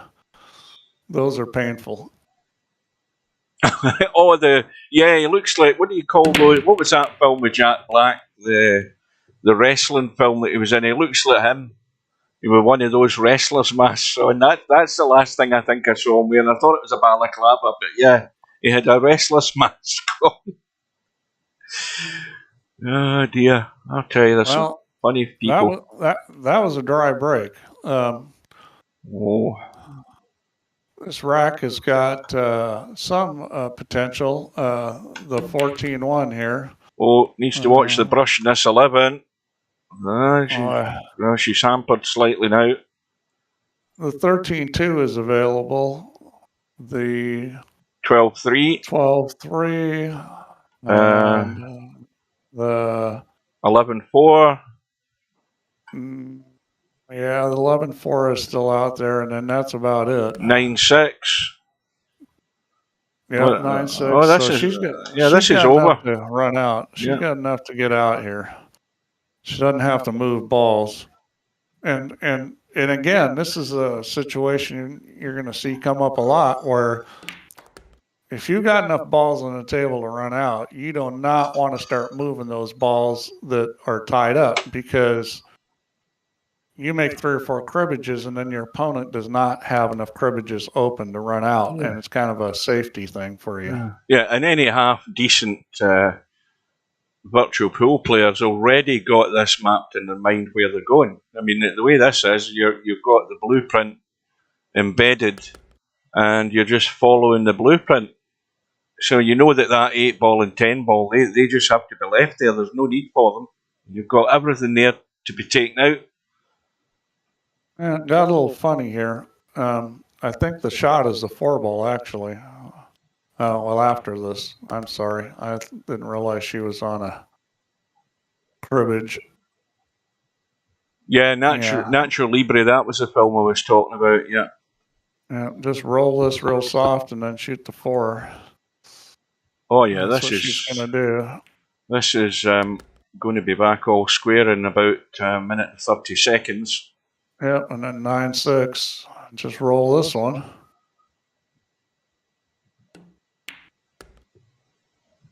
Shoot that a little firmer to get angle. Overhit it a little, but I mean, I like the way she hit that. Just needed maybe a touch less cut on the 4 ball, or a little less speed. The thing with this shot is, don't chicken out and try and be cute here with this 9 ball. You know, drag it off and then not get the 9 ball to the hole. She doesn't want to start doing anything like that. You know, there's nothing wrong with going up and down here. Yeah, that's what I'm saying. I mean, the table's wide open. You're going to be extremely unlucky not to have a pocket to put this 6 ball in. And that's the right shot. And she's playing the right shot. She's going up and down. I think that's one of the differences, separations in speed with players is, a lot of players I see in real life will, try to hold a ball like that, or, good players that play a lot of rotation games, they'll let the ball run. They'll go 3-4 rails a lot.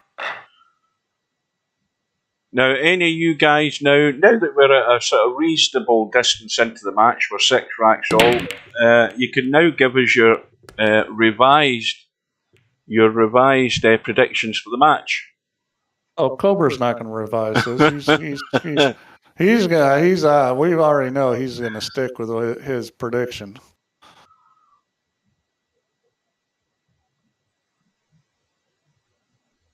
Yeah, they've all suddenly gone silent. They're backing off now. They're not quite as confident with their predictions. 15-13 to Machine, says Cheeky Chico. Hairpig says 15-11 to LS3. One Pocket Slim says his is 15-13. LS3 still alive. Semi is still 10-5 LS3. Yeah, where we got this 15? Why is this 10-5 when it's a race to 15? Pay attention, Semi-Pro. Cobra predicts he'll be asleep. Well, if he's drinking those gin and tonics again, he probably will be. Right, so this is going to be a bit crazy if he's going to try and nudge the one in off the 13 and get lucky in the 14. Is that what he's thinking? Hang on, what have we got here? Well, we've got... Well, I think he was just looking at the table there. I thought he was trying to run the one off the 13 into the side, so we've got 10 and... That was awful tight. Good chance the one was hitting the tit and not going in. So now how hard do you risk hitting this to go in off the 13 and open up these balls? You don't need to do that. You don't need to open it up. You make the 5 and then you shoot the 13 and then you shoot the 2. You don't need to move that 13. It goes. Yeah, but look, you've got to hit it though to get that 5 in. See, you couldn't get the 5 in clean. That was far too tight to get in clean. Oh no, that 5 went in clean, no problem. Oh well, you get better eyes than me then, Steve, because it didn't look like it to me. Well, it just made it harder to run out because where that 13 is going to be a little bit more challenging. The one's blocking it, so I mean that ball's dead. The 14 does go. That 4-14 combo is there. It will go in. So if you can get in a spot where you can make that and get a shot on the 1. Now, a quick reminder to any latecomers to the stream, we've got this match tonight, and then we've got the match that everybody's been waiting for. The match between Stubb, Wheel Poland Power and Albinario is tomorrow night or tomorrow afternoon, depending where you are in the world. It's going to be at 9 PM British Summer Time, which is 4 PM Eastern, 1 PM Pacific, and I'll be there for that one. First round match. This 13 ball will go on the side, come up with a shot on the 2 and be able to just stop it. And that's not the position. If you got straight into the 2, could have shot the 2, stopped it, and made the 13. So now stuff is going to get tougher. I think the shot here is play the combo and bump the 1 ball and then shoot the 1 ball up in the corner. That combo does go. Why not? Why not cut the 11 and play the 4? The 4's wide open. Well, that's what they're going to do. You just dink the 11 in dead weight, get the cue ball out to it there. You're on the 4. You don't need to play this with any force whatsoever. I don't know what that was, but that is not my idea of playing it gentle. Yeah, that's what happens when they use your ideas, Hugh. Well, that was a strangely controlled shot. I mean, that was just a little dink down the rail. The cue ball's going in the right direction. You don't need to do anything with the cue ball. You've got a 4 down into the bottom right hand corner pocket. Yeah, see, LS3 is gonna just take that and simple as pie, get the 14-1. Yeah, make hay while the sun shines when you're getting chances like that. That's a big mistake there by Machine. Yeah, I thought that 14-1 was pretty much a very easy situation there.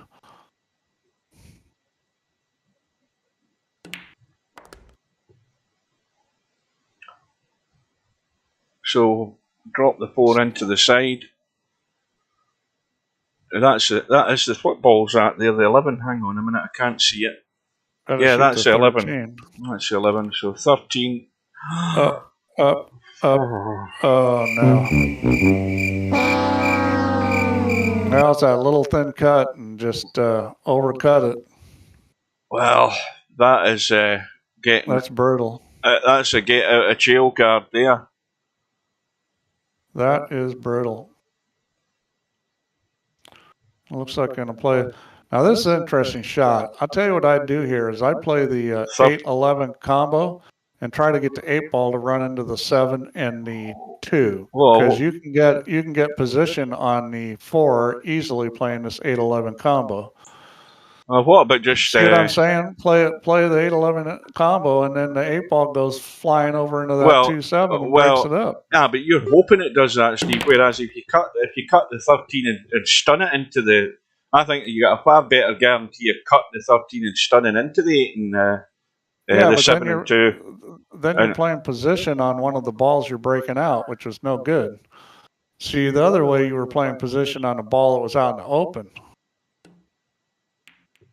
And the way I was just thinking like stop shot where you have it straight in on the 4. The way Machine did it was kind of sloppy. But yeah, anytime you're hitting a ball that you're breaking out that is your cribbage ball, you're taking a chance that you're not going to come up with a shot. You're always taking a chance, yeah. Well, that looks good. That's a good result. That was really well done. And that was really controlled. Didn't just blast it and hope. Just tried to give it a little rub. That was a really nice shot. That's the right way to play, is try to play it under control. Well, now you will not see Stubb do that. It would have been full blast, all nuke. Well, that's a painful rack for LS3 because she had that rack in her hands. It was in her pocket, and she got pickpocketed there. Yeah, well, self-inflicted. That's nature pool. Pool is a painful game. Yeah, what are the 2 games I play? Pool and golf. They're both like painful games that you self-inflict damage.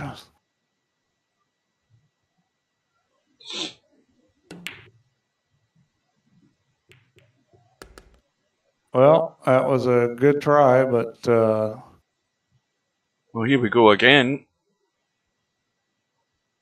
LS3 with ball in hand in the kitchen. And she's looking, maybe 3-12 or 6-9. 3 and 12, 6 and 9. They're both looking pretty good.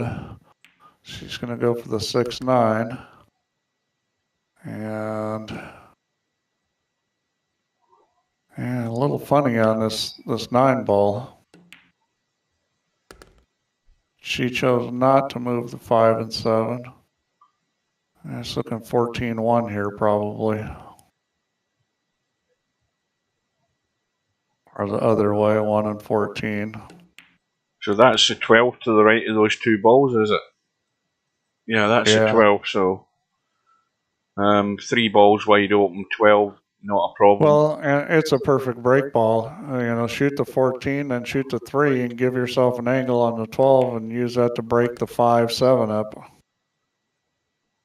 She's a little funny on this, though. I think she's got a little too much angle on the 3 ball. Well, you've still got 11 and 4 to follow, 13 and 2. 2's on the rail. So there's still 2 more cribbages to be got at here. And, well, this is a cribbage ball, but this is where she should make the move to just get a bump, because she's still going to need one. No, she's got enough. She's got enough to get out here. Oh no, this is 3, isn't it? This is 3. Yeah. This is the 3rd. So, and those balls I was talking about, those are the other cribbages. So they're all there. Oh, the problem is you didn't want to be straight in on this 14. That was kind of a silly mistake on this forward. That was a silly mistake. She just need to hit that harder and come off the rail. This is not where you want to leave yourself. No, I'm not convinced about this shot because you know, if you try and cut that too, you're going to hit the 11 and probably leave an awkward cut in this 13 anyway, unless you can get across.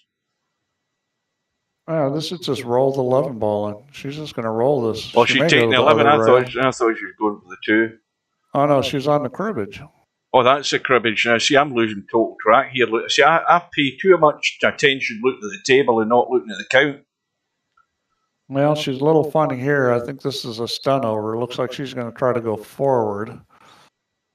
I like just stunning this. Now she's back to stunning it. Oh, but got too low on the cue ball. Whoops. Mm-hmm. That was a whoopsie. Well, now it's bank shot time. Cross corner bank.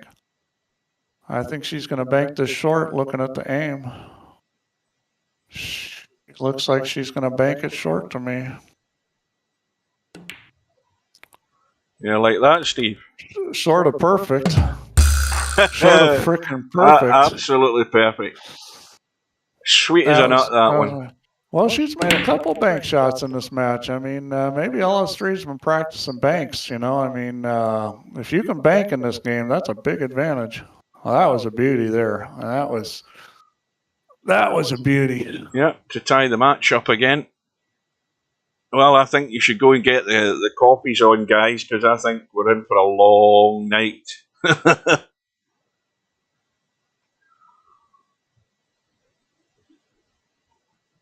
And we've really not had a lot of... we've not been overly burdened with safeties. No, and there hasn't been tons of back and forth, but, you know, neither one of them are particularly fast players.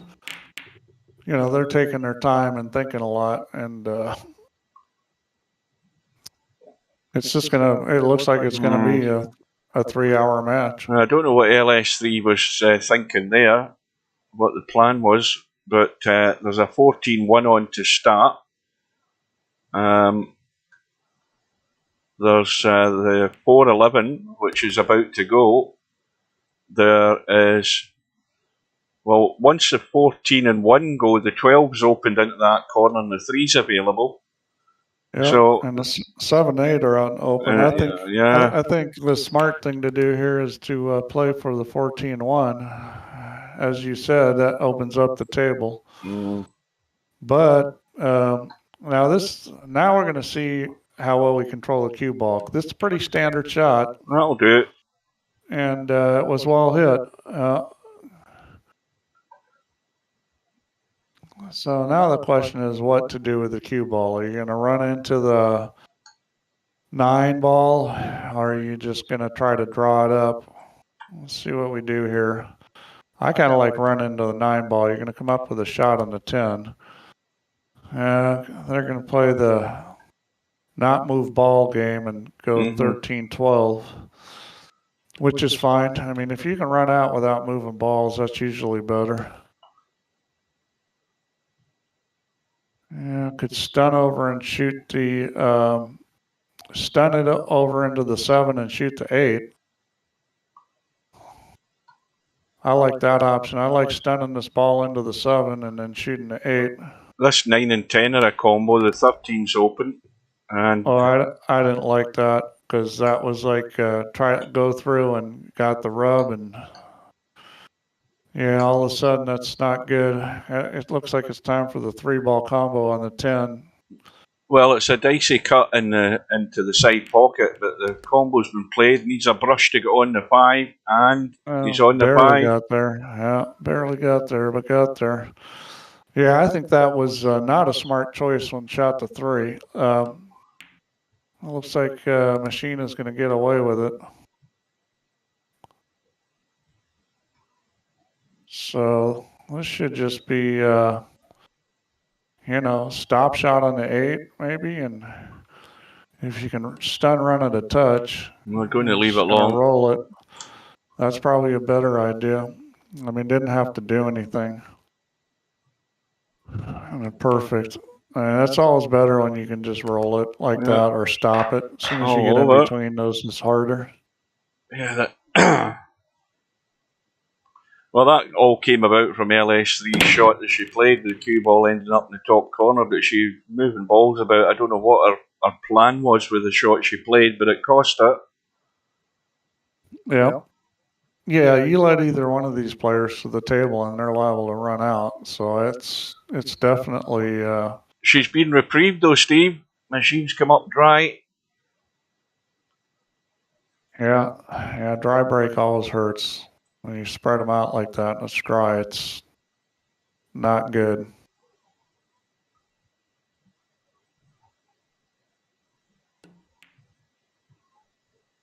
So 5 up table or down table towards us. And does she want to try and hold this cue ball for the 1? We've got what we got. Well, that's a little dicey where that side pocket is. I don't think that's the greatest move to try to hold it. She didn't. Well, 13-2 looks easy enough. Does it go past the 12? It does. Plenty of room. Well, you can shoot the 1, but you've got to hit that 7 pretty dead on. She's going to go somewhere else. And oh dear. No, overrolled it. I don't know why she didn't take 13-2 down the rail. Well, I think she tried to get too good on that 7. I mean, trying to get a little too perfect, and better off leaving yourself angle. That's one way I could recover in the shot, though. Well, I already know who's the favorite if we ever play a bank pool world championship. It's going to be LS3. She's making a hold banks.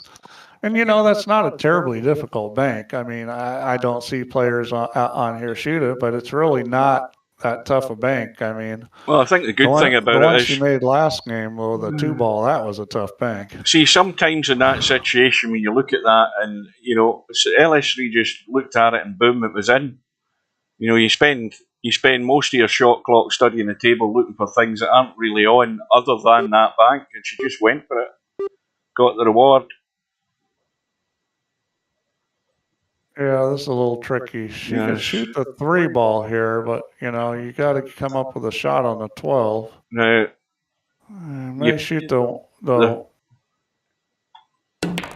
she's looking to get out and see this 6-ball, and I think it would have been better to play the combo with the 4 onto the 9. That. You play the 4 or the 1-ball, something that gives yourself a better chance of moving the cue ball down table. Now, what about playing this off the 15 in the gap? I think it's not a big enough gap. Trying to hit it to the 15 and get it in. You could have, but that was tough. It would have been easier to play it off the back of the 3 than it would be off that 15. Yeah. She tried to see if she could slide it down the rail, and that didn't work at all. Well, this could be we could be seeing a change in the match here.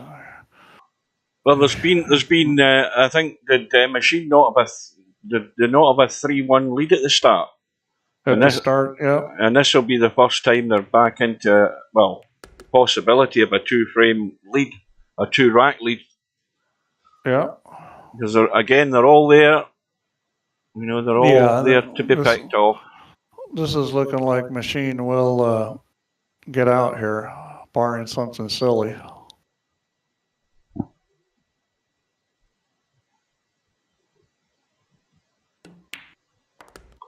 Yeah, 3-0 was it? Yeah, you might be right, Slim.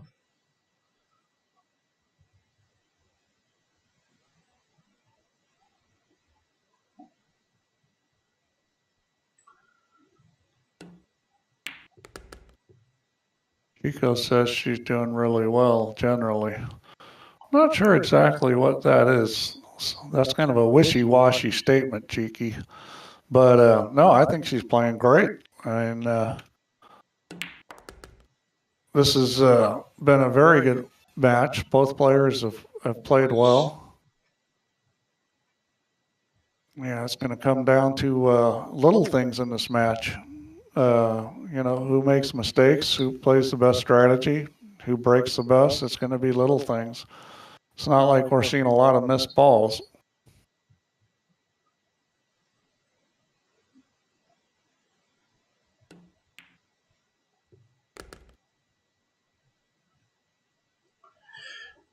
Now this one, you've got to go. I would be either going side railing out, but you've got to go out far enough for comfort. And this is a bit dodgy.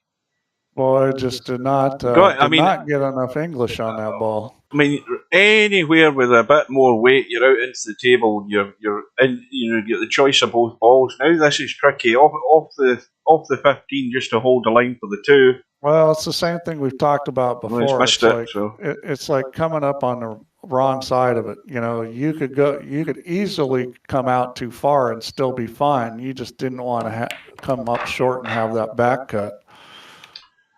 So LS3 now, well, of course, now Machine's got the break, so what LS3 doesn't want is a whole stack of balls going in. Yeah, I mean, the cue ball is low. That's no good. Well, 2 balls are going in. Made a lot of balls. 2 balls helps. So what we got? Something. We've got 3 balls went in. 10-8 and 1. 10. Well, no, they're the cribbage balls. Yeah, we got 3 balls in. You only have 3 cribbage balls if you make 3 balls. And dog's 8 ball. Oh, that went up the rail and everything and just bow wows it. No. That's the easy way to tell how many balls were made, Hugh. If there's 3 crib balls, there's 3 balls went down. Yeah, I was making the count there before I looked at the HUD. Unless it was the 15, because the 15 is going to spot, obviously. But that was a shame. I mean, that was just a flat-out bad shot there by Machine, and LS3 needs to take advantage of that. Now, the one thing that hurts is all those crib balls are all spotting up now in a line, so you have to deal with that. Yeah, this will be a good rack to pinch if LS3 can find their way out. Well, the great thing about this rack is LS3 is the one that's getting all the easy ones out of the way. And, you know, if she doesn't get out, I mean, still could leave things pretty tough. So we've got 9-6. This needs to hit the 8 ball. That'll do it. Well, that was convenient. It's still a little funny. I think she's going to have to play the 9 in the side pocket. Just roll this forward. Yep.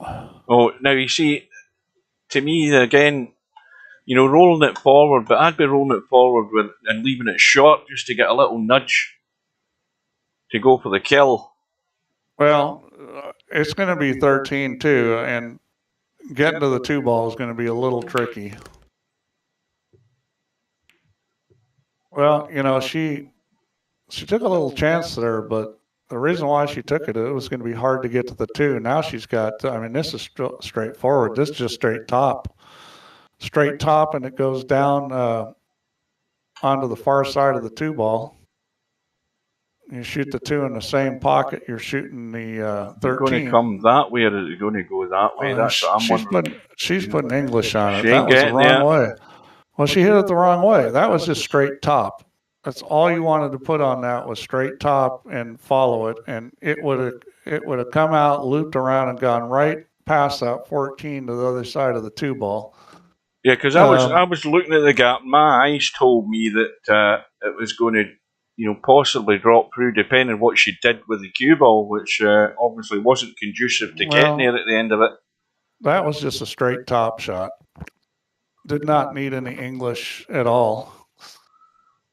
But, you know, again, that's one of those things where, you know, feel for where the balls are going to go. And that wasn't a simple shot as far as just rolling it. You were putting spin on the ball, and it was curving and all kinds of stuff. So, well, look at that line there, the way that was hit, straight onto the 5. Back ball goes to the rail, straight back to the line. Yeah, let's see here. Well, here's an opportunity if you want to go for it. I don't know that that's a smart move, but, I mean, she can shoot the 1 on the side and get the cue ball down into those balls if she chooses. I don't think that's a wise shot myself. You know Stubb would shoot this. she's not taking that bait. Well, Stubb would have banged that ball 5 minutes ago. That's what we call throwing a little corn out there, you know? Throw a little corn out there to go peck.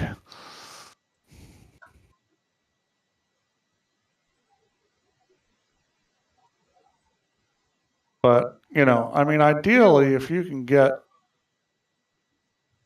balls loose here and get the cue ball up table where there's no shots, that would be nice. I'm not sure that this is the time to do it. I will say that 13 ball will bank. I mean, obviously it's not going to bank with that 15 in the way, but the 13 ball will bank.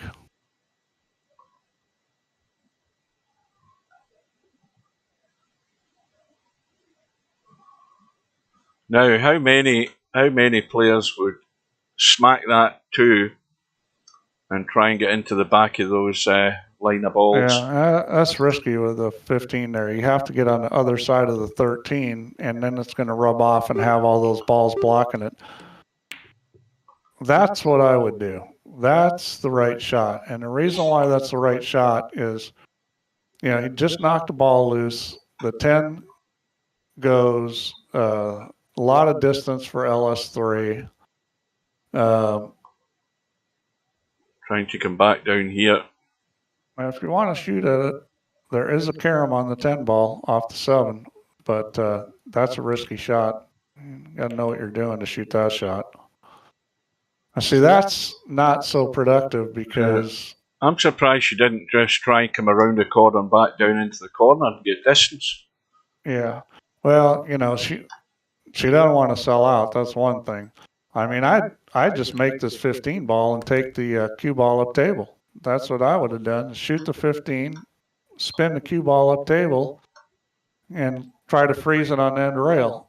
You know, that shot there is not that productive. Oh, well, I take it back. He was on a crib. Mm-hmm. My bad. Yeah, LS3 basically sold out by playing that shot where she left the cue ball down here. Now he's probably going to play the shot where he goes up table. Make the 15 and take it up table to the end rail. Now, that 5 is going to the jaw, Steve, isn't it? Looking at the kick onto the 8 ball and the 4 ball combo up top. Well, it's close. I like this shot. I'd rather see it go all the way up to the end rail, but, you know, you can't bank the 15 with the 1 there. There's really not a whole lot of shot. The 15's not worthwhile anyways. Well, I don't think that's what she wanted. That's what you don't want to do. And she's going to be smart here and just line them up.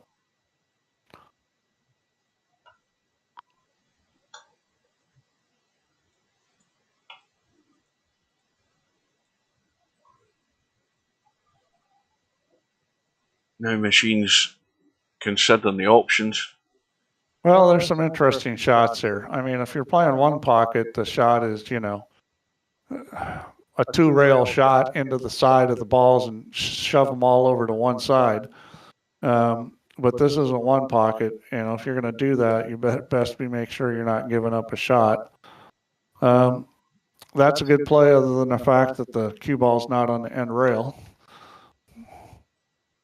I mean, the more distance you can get, the harder it is for somebody to come down and thin one of these balls. And being on the rail makes it even tougher yet. Okay, and that's popped 1 out. So this is definitely doable here. I mean, I'd probably try to draw this into the 15 and just, you know, bump it and stop it there for the 5. Yeah, did not. I think hit that way too hard. Needed to kind of be a soft draw. So this has got to be. It's going to be a combo here. Almost half ball, I think. Oh, that was well hit. Could have played the combo bank too. They were both on. You know, that's rough because that was really a pretty well hit combination there. It just didn't go in. So now LS3 And, with a choice, ball in hand or where she is. But, I mean, ball in hand would... well, that's definitely a sellout. I mean, that is definitely a sellout here on this because I think LS3's changed her mind. That's why she's done the replay. I think she's just going to shoot the 10 there. No, Yeah, she's going up table. That's why she's replayed it, because you'd much rather roll the 10 in and drop onto the bottom rail for this 5. Yeah, I can see that.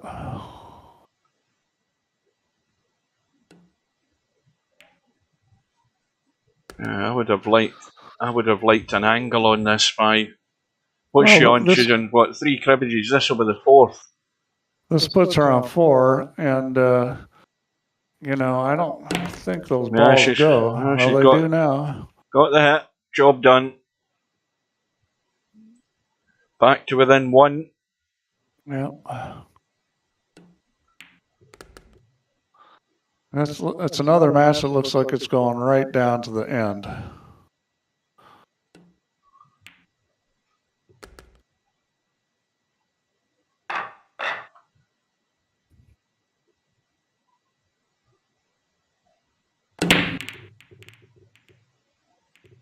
This is dry. Oh, no, that's brutal. I left the 1, the 8. Yeah. You know, the 14 and 7 are both out there. The 11 and the 4. Oh man, this table is sitting really good. This is unfortunate for LS3. Be interesting to see whether he shoots the 1 or the 8 here.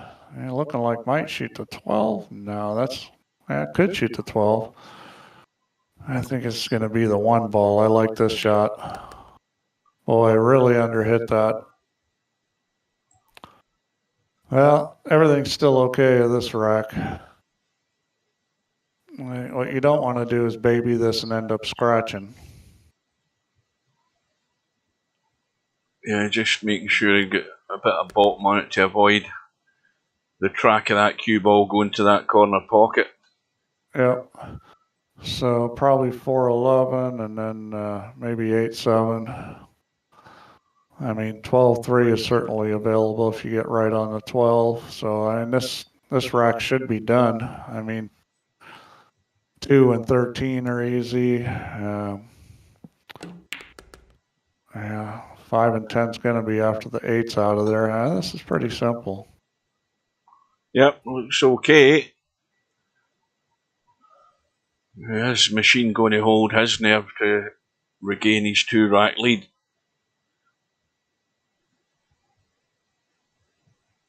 Yeah, I mean, this is pretty straightforward. You're going to have to dog it not to get out here.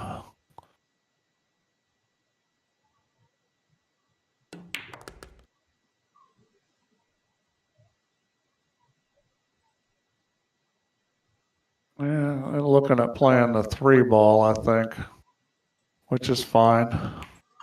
Got to drop through it. Yeah. And how you much? know, if you're gonna go to the 13 or the 2, you're better off going to the 2 because get that out of the way because it's a little funny getting on it.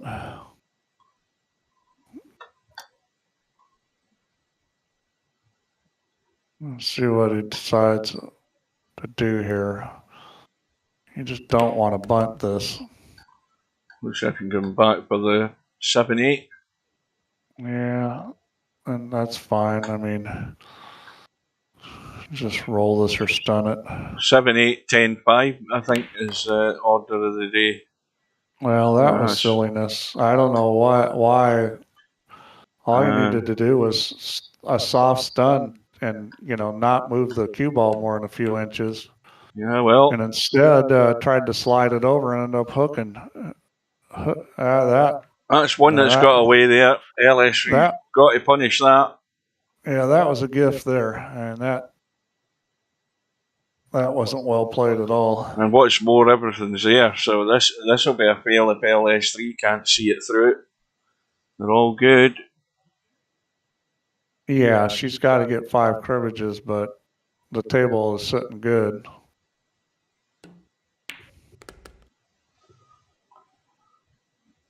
And that was well played. Perfect line. And I would think she's going to go for the 8-7 after this. I mean, it's a natural. Just run off the long rail, 2-rail position for the 7 ball. And these are the kind of shots you really want. I mean, she's got a long rollout on the speed, so it's hard to mess the speed up.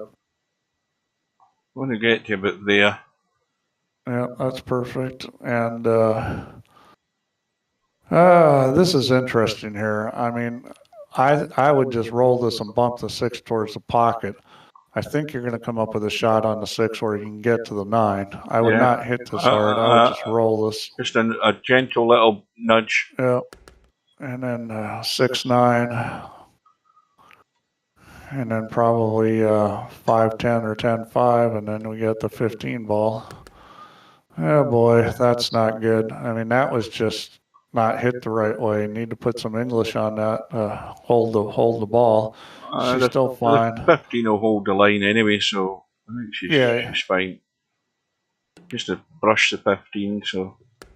Yep. So I like shooting 10 first, and she does too. Well, the error's been punished, and we're back all square again. Yep. Cobra says 59 is still on.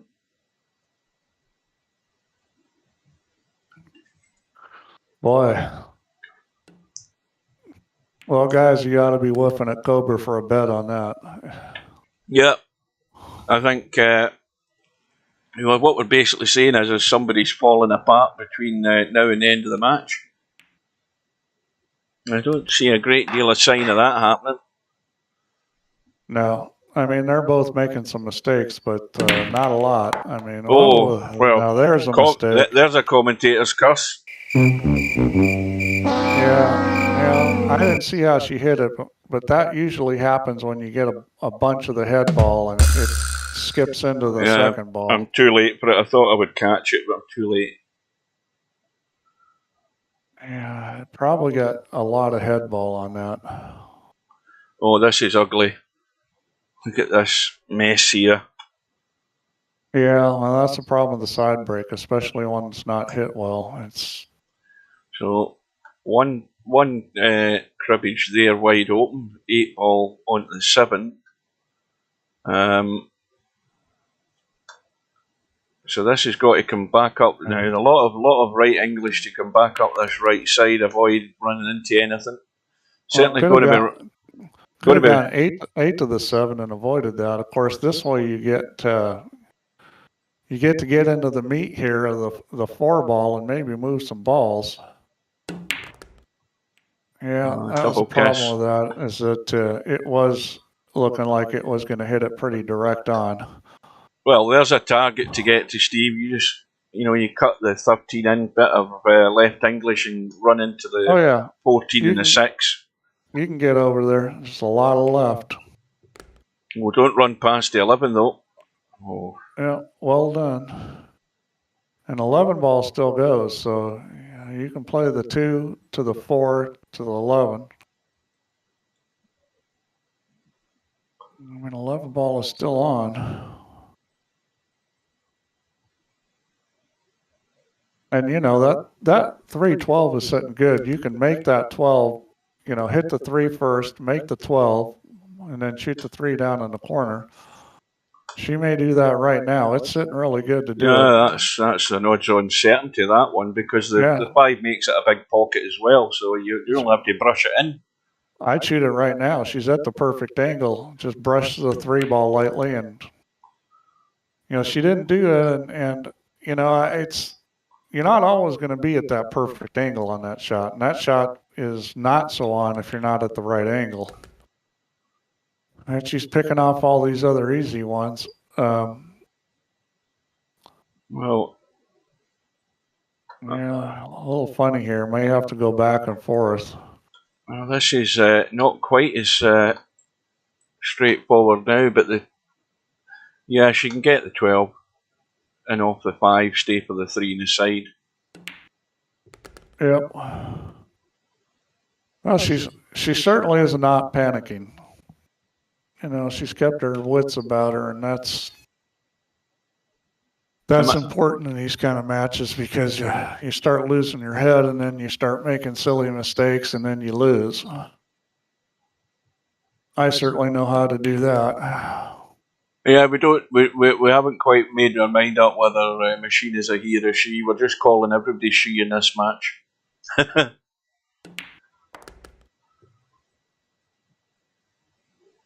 Yeah, it's a she or he, she. I mean, who knows?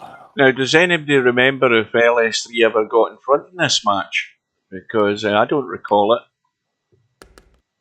I don't think that. No, I think it was 6-5 LS3. Right, so I think LS3 has had a one-shot lead.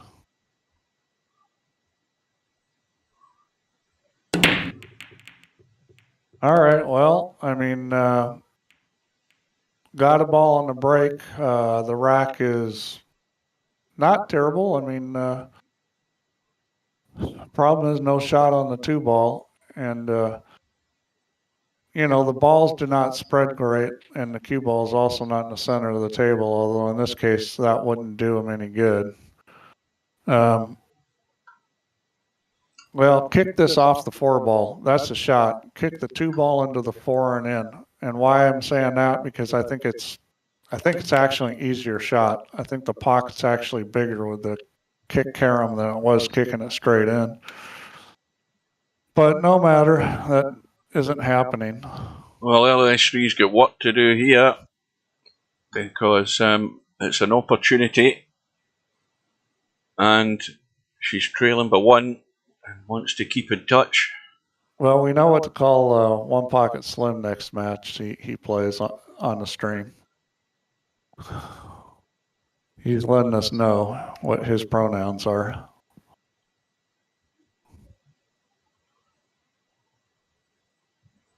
So, stun off the 10 onto the 5. That's straightforward enough. Now, where is the 8-ball? Is that it up top left? Oh no, it's over the pocket. So that's a gimme. Yeah, except didn't really get on the 5 the way that would be preferred. Yeah, I needed to get into that a bit more to get a better line in this 5. Could shoot the 5 and play it for the 6-9 combo, although that's risky because you hit that wrong and you don't have a shot on the 6. Well, or you could just dog it and let Machine have a crack at it. And that, again, just get into the cue ball enough to get a better line in that 5. It wasn't a lot to ask. But it's one that's going to maybe escape here, because this could be punished. Yeah, I think it's looking like probably 12, 3, 7, 8. The 1 and the 14 are also available. You know, this is one. Yeah, you don't want to shoot the 14 first because the 1's in a funny spot. Could be 9-6 after that. That's my guess. That's the easiest picking. Well, actually, I take it back. That 6 won't go by the 8. So I think it needs to be 7-ball after this. 7-ball's not exactly easy to get to, but you're running. You know, you can't avoid hitting a 13. Where's this going? Now it probably is going to have to be the 1-ball. Because I don't see a whole lot of good unless you're going to try to play for the 7, which is doable, but that's tricky shape from here. Well, I think you just go rail, and nudge the 8 and come across. Yeah, shoot the 7 up table. That's not a bad idea. I mean, you may run into the 6-ball, though. I mean, it's... And, of course, the 9's covering the side pocket as well. Well, that's a better way of doing it. That's the way to do it, is just play the combo. Still didn't get that great on the 7. I mean, that was a little bit tentative there. A little bit, I'm afraid I'm going to overrun it. Yeah, that's the thing, is that combo's always there, and it's oftentimes easier. Well, it's got to be. Now, I don't think you can see the 4 ball. I think that's the problem. Yeah, you can shoot the combo, but that's a little funny. It's funny getting on the 11. This is what we're looking at. Going to draw off the 10 into the open space. That's worked out well. That was well done. Yeah, that was well played there. So, making the right moves now. Been a little shaky on some of the position, but, recovering. Well, that was well played. That's understanding where the cue ball is going to go.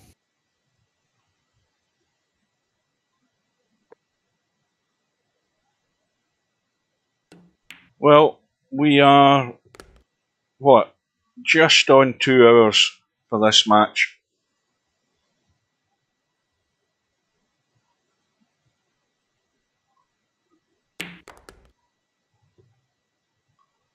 So 6 and 9 into the side.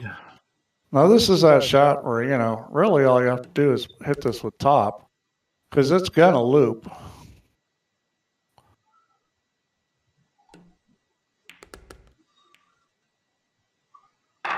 And there we go. Did Cobra predict 15-9 to LS3? Because I still don't recall anybody predicting anybody saying Machine was going to win this. Maybe my memory's that bad. Not right off the bat. I think there was a Machine or two when we revisited the score. Yeah, well, there's still a possibility then. LS3 must respond now. Yeah, she doesn't want to get, at this point, she doesn't want to get more than 2 behind. Well, I'll tell you something. If she can see that too, she did a lucky roll to get there. And I don't think she has. She can't get to make the pot now. She's going to have to bend it. Yeah, it's got to be a bender. Just got to twist this a little.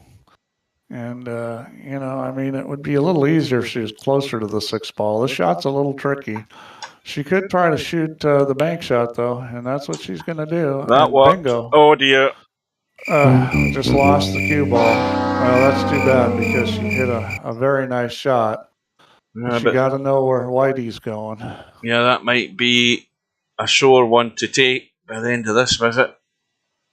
Yeah, well, I'm impressed with the way she banks.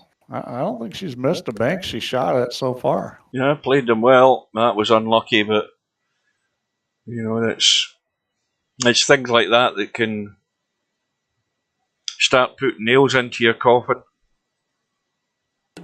Oh, you said Machine Cobra, right?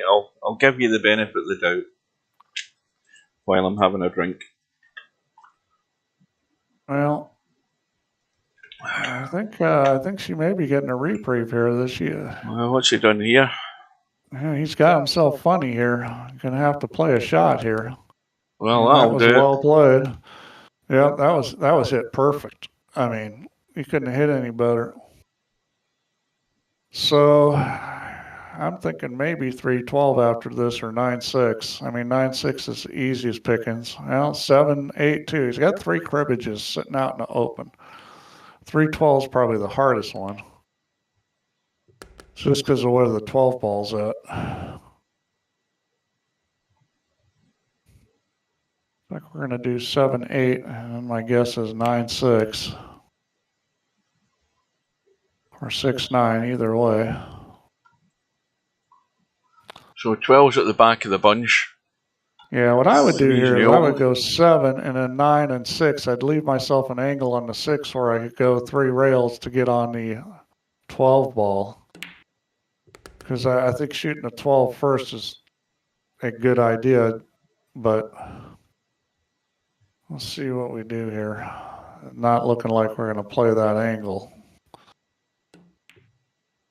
Yeah, this is very straight on, so I think it's going to be 3 and then the 12, and my guess is going to leave a cut and a longer cut just to make sure we get a shot on it. Well, May try to come down table. Well, this is this is a big shot. This shot here. Well, because at this angle, you almost have to come down table. It's hard to leave it unless you're going to take a pretty severe cut. I mean, I thought maybe he would leave it on that side of the table and draw it back some and take the cut, but from here, I think he's going to have to come down table and shoot another corner. Well, that's a complete fail. That ain't getting there. Wow. I mean, that Ole used English, didn't use any draw. That had to have some draw on it. Yeah, you know that Stubb would have slammed this 12, still trying to cut it. Oh, I think the cue ball's gone. Well, I mean, I'm not sure that that's the worst play in the world with the score like this, to not shoot at that 12 ball. I mean, because you were going to turn the cue ball loose. Exactly, yeah. You could have easily broke up. The cue ball could have hit anything, hit a knuckle, come back into the bunch of balls and opened everything up. So again... So, this is tricky because especially that where that 312 is just... Then in the 12, you're going to bump the 3 and that could open those up. This is a little bit of a tricky situation here. I think I would probably bank the 12 up table and not move the 3. Well, there's a combo there. Never even spotted it. Well, she found a dead ball, but the problem is that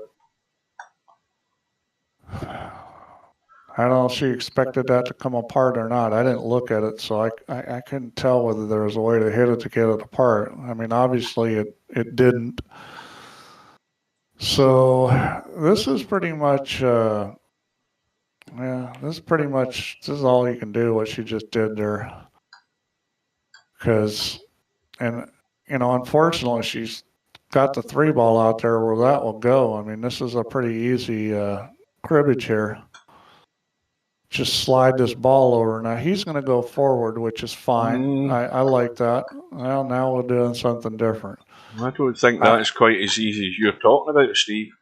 Going forward? Yeah, no, let's I have a mean, look. shoot in the side pocket and go forward. Nice. He's going to do the slide across.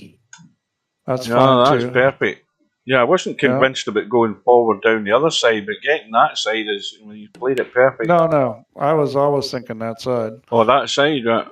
Yeah, just a question whether you go forward in the side pocket off the rail, or whether you slide it across. Well, I think most players would prefer that side cross shot, but here's the cue ball going. Too. Whoa! That's well, it's a 3-game lead now. I mean, LS3 just got what she needed. She's got to use this shot clock, I think, before she makes a move here and really focus on this setup here. Yes. Cobra said machine, and he's sticking with that story. Let's have a look. So we've got 14 up the table. You've got the 4 and the 11 available. Again, they're not ideal, but they are there. They do have pockets to go in. Well, the combo on There's the 6 ball is pretty easy. So the 9 and the 6 are available. I mean, that 6 ball's a duck. 12-3. Well, the 6 ball certainly has to be made because it's going to the point.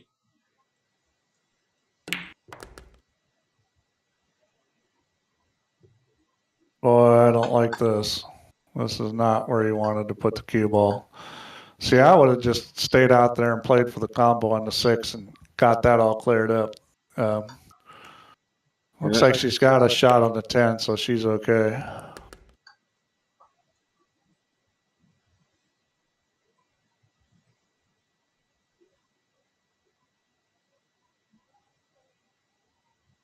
Maybe looking at playing the 4 after this. We'll see what she does with the cue ball. I mean, the 213 is a possibility, but that's a little tricky. Yeah, we're doing acrobatics with the cue ball, and she came out fine. She can just hit this with a little bit of inside to kill it and then shoot the 4. I don't think you want to shoot the 4 first. No inside. I like inside on That's this. not getting there. It's not getting there. Well, see, that's just played the wrong way. Yeah. If you hit that with inside, you can hit it harder because You can the hit it cue harder ball because is the cue ball kill. It'll bite yeah. off the rail and hold the line. And the thing is, I've seen her hit shots with inside this match. I know she knows how to do it. I think that was just a mental mistake there. Yeah, that was trying to be too cute when the right shot was there to be played. And she hit it into the thin side of the pocket. If she wouldn't have hit the thin side of the pocket, it probably would have gone in. Well, that's just brutal. That might be the straw that broke the camel's back, as the saying goes. That's a big one. It's not over till it's over, but that is not going to help LS3's cause. Oh, that's a shame. That's a shame. I thought she was out there. Yeah, I think she's running out of gas.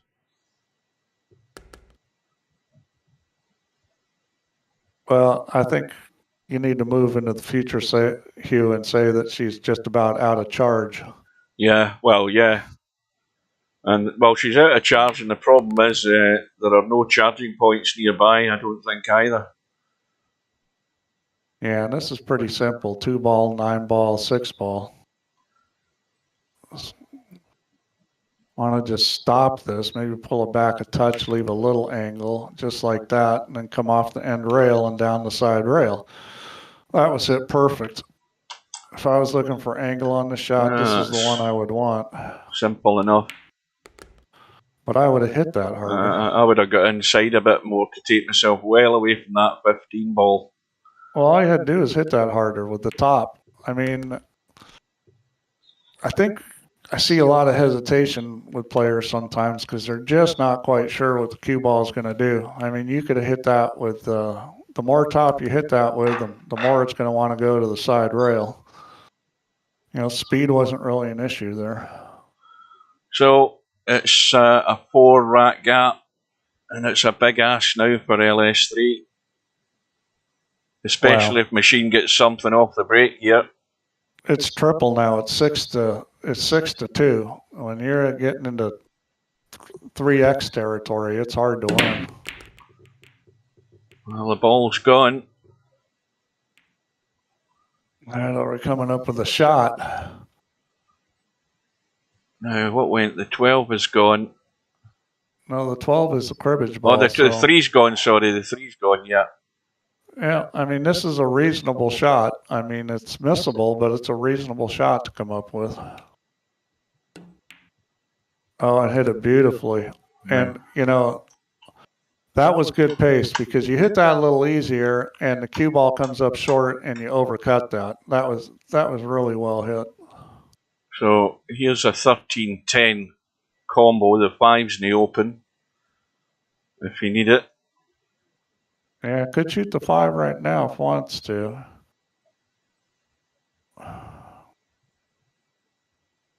And that might be the only really good shot. I think it's shoot the 5 now. You can shoot it in the side or you can shoot it in the corner. Either one works. And go for corner. And then, you know, if you play this right, you can come up with a shot on the 13 or the 11. Oh, that's the double kiss there. Well, that was not very well played. Got away with it, but that was not really very well played. May end up shooting a 6 ball here. Let's see what it decides to do. The 6 ball, what's the line like? I think it's more natural to shoot the 9 up in the corner. Yeah, just come back. Yeah, just come back out for it. Yeah, just get back out into the line. Gonna do. And that's smart play there. So that's taking a natural shot. There's not a whole lot that can go wrong there.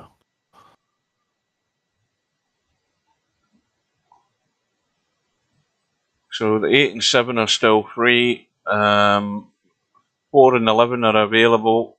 13 and this is over this rack. Yeah, I like playing for the 2 here, and you got the 13 right in front of the pocket. Well, that just needs to slow up. That'll do. Yeah, that's fine. I get the choice of the 7 or the 2. I'd probably take the 2 at this point.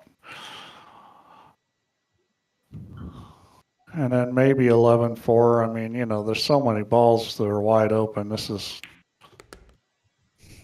other than a fur ball, this game's done, and machine's going to be on the hill. Mm-hmm. Yeah. I think Cobra had the score right. I think it is maybe going to be 15-9. Well, it's certainly going to be closer to that than any other predictions early on. Well, that was not well played. Boy, that's just in no man's land. Now, how do you recover here? How do you recover here? Is it 14 down past the 1? Does that cut down past the 1? No, it doesn't. I like shooting the 8 ball, to be honest with you. There's no easy shot on that 4 ball. Dropping it into the side, we're trying. That'll do it. That was well played, because that was a delicate shot. I mean, look at the speed on this shot. That ball easily could have been left short. That was a beautiful, beautiful shot. Yeah. All right. Well, it looks like it's a steep hill for LS3 to climb. Yeah, it's bad news. Machine to break as well. Now let's look at where he's breaking from. Second ball down. 6 ball goes in. 5 ball goes in. 15 ball thought about going in. And no shot in either. 9 and no shot on either one. Yeah, no shot in either. Well, that's rough. Well, it's a little bit of encouragement for LS3 the way these balls are sitting. You've got a 7-8 combo if you need to, but you can play the billiard off of the 15 ball here. You can billiard that 15 into the 9. Now, the only way you can really make that is you've got to hit it with right-hand English and a little bit of draw, and hit the 15 really hard. But that is a makeable billiard on the 9 ball, and I think that's what he's going to try. Oh, that's perfect. Oh, the nudge off the 11's help. What a shot. That was a great shot. Hit it. Beautiful speed. Yeah, it got a little help from the 11, but that was a beautiful shot. Well, that's a bonus. Yeah, and that's showing some pool knowledge and some skills there to be able to shoot that kind of. That's not an easy billiard when you got to get the cue ball to react quickly like that. Mm-hmm. That was well done. I'm not sure if it put any right English on it. Maybe didn't need it there, but typically that's what you're going to want to do with that is when you're having to cut that ball to avoid the double kiss, you need to put right English to get the cue ball to grab quickly. Well, LS3 gets a reprieve. The 11 ball got banked in, and well, it's last chance saloon all the way now for LS3. Yeah, it's like one of these now or never moments. It's time to play inspired pool. Well, that combo's got to be played, I think. Now, what ball was that she potted? The 9 for the cribbage. So this 7-8 has to be played. What else has she got though? Has she got anything else? An alternative at the moment? I don't think she has she? What ball's that over there? The 12 and the 10. Yeah. Sorry, no, it's the 15 and the 12 that's together there. I think she's going to shoot the 1. And this is natural 2-railer to come down between the 3 and 7. You know, end rail, long rail, and roll right down between that 3 and 7 ball. That'll do it. That'll do if it slows up. Straight. If it slows up. That's going to work. Oh, you're just going to have to tweak this a bit. Maybe you play it off the rail. This is an easy shot off the rail. Really is. She's gonna masse it and miss it. Oh, that's brutal. Oh, that hurt. Well, I would have much preferred just hitting that in off the rail because it wasn't difficult, to pick the line off the rail at such a short distance. And there goes the combo in the 7-8.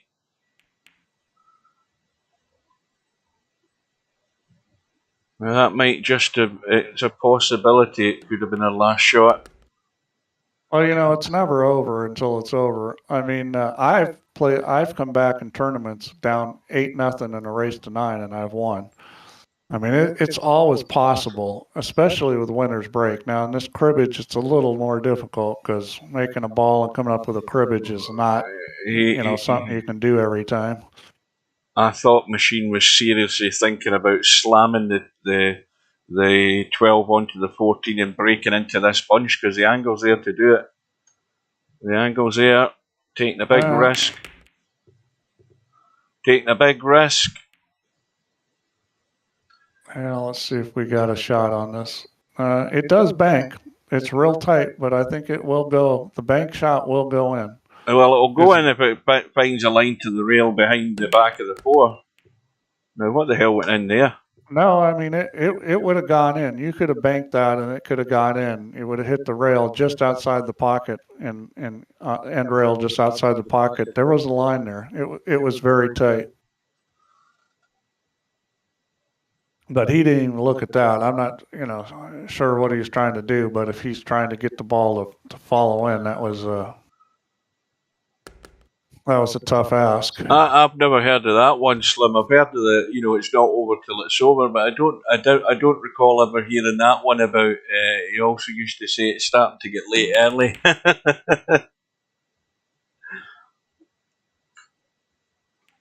So my buddy's playing Mike Siegel. This was a long time ago. Playing Mike Siegel in the tournament, and Siegel's from Jersey, and my buddy's drilling him, and he's running out the last rack, and Siegel turns around to his girlfriend and goes, "Go start the car."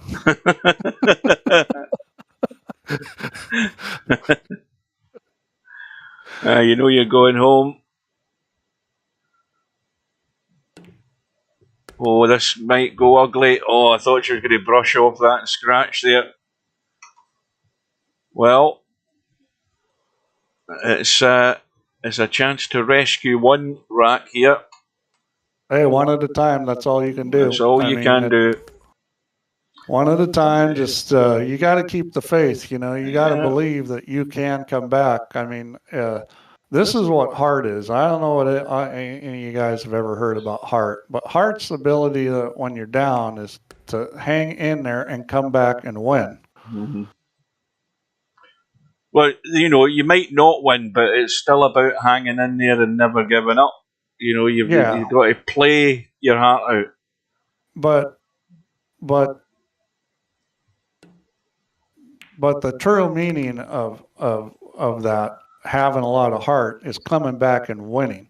Yeah. I mean, you're not going to do it all the time, but you're certainly not going to do it if you don't believe.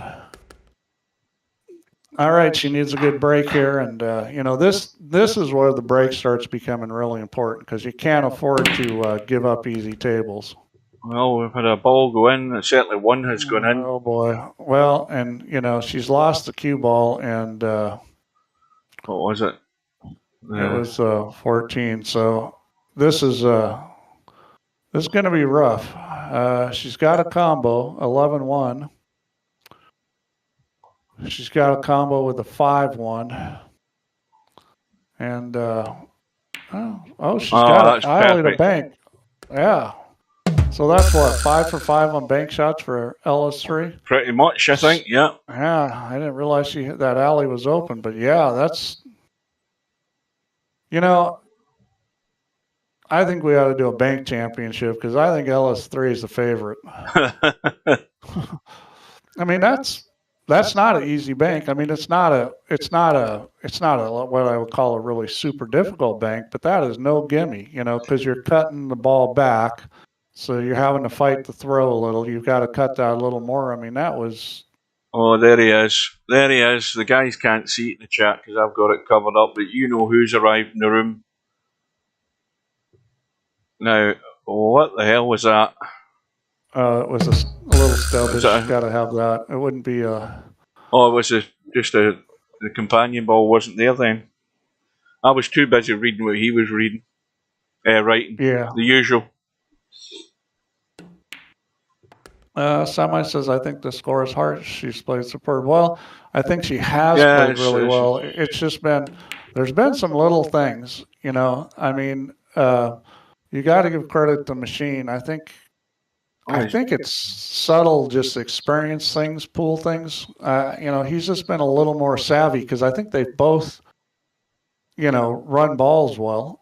I think it's the little things that are making a difference for him. There's not been a great deal in it, but but certainly Machine is he's no new person to the game of pool. Put it that way. Oh no, he's obviously played pool. I mean, I'm sure he's probably a fairly good player in real life. I mean, it's hard to have this much pool savvy without playing in real life, and probably playing pretty good. At least a B player, possibly higher. Well, this is pretty much going to be over. Machine's taking his time, getting himself organised, knowing where he's going, and this is done and dusted. We'll have a look at these stats in a minute.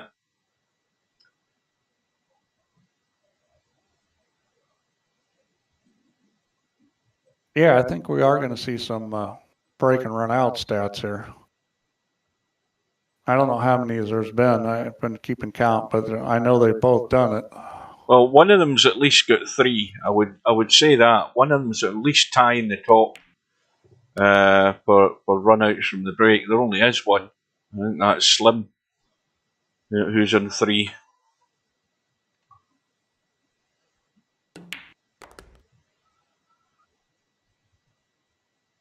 Well, I mean, where's it going to go wrong here? Let's be honest. Yeah, it's not. I mean, this is Crocodile Dundee here. Yeah, it's all over. Yeah, she played really well only to get 10, which means that Machine is definitely a player that is going to be a contender in this. And LS3 is not done. She keeps playing like this. We may see a lot more of her in the future.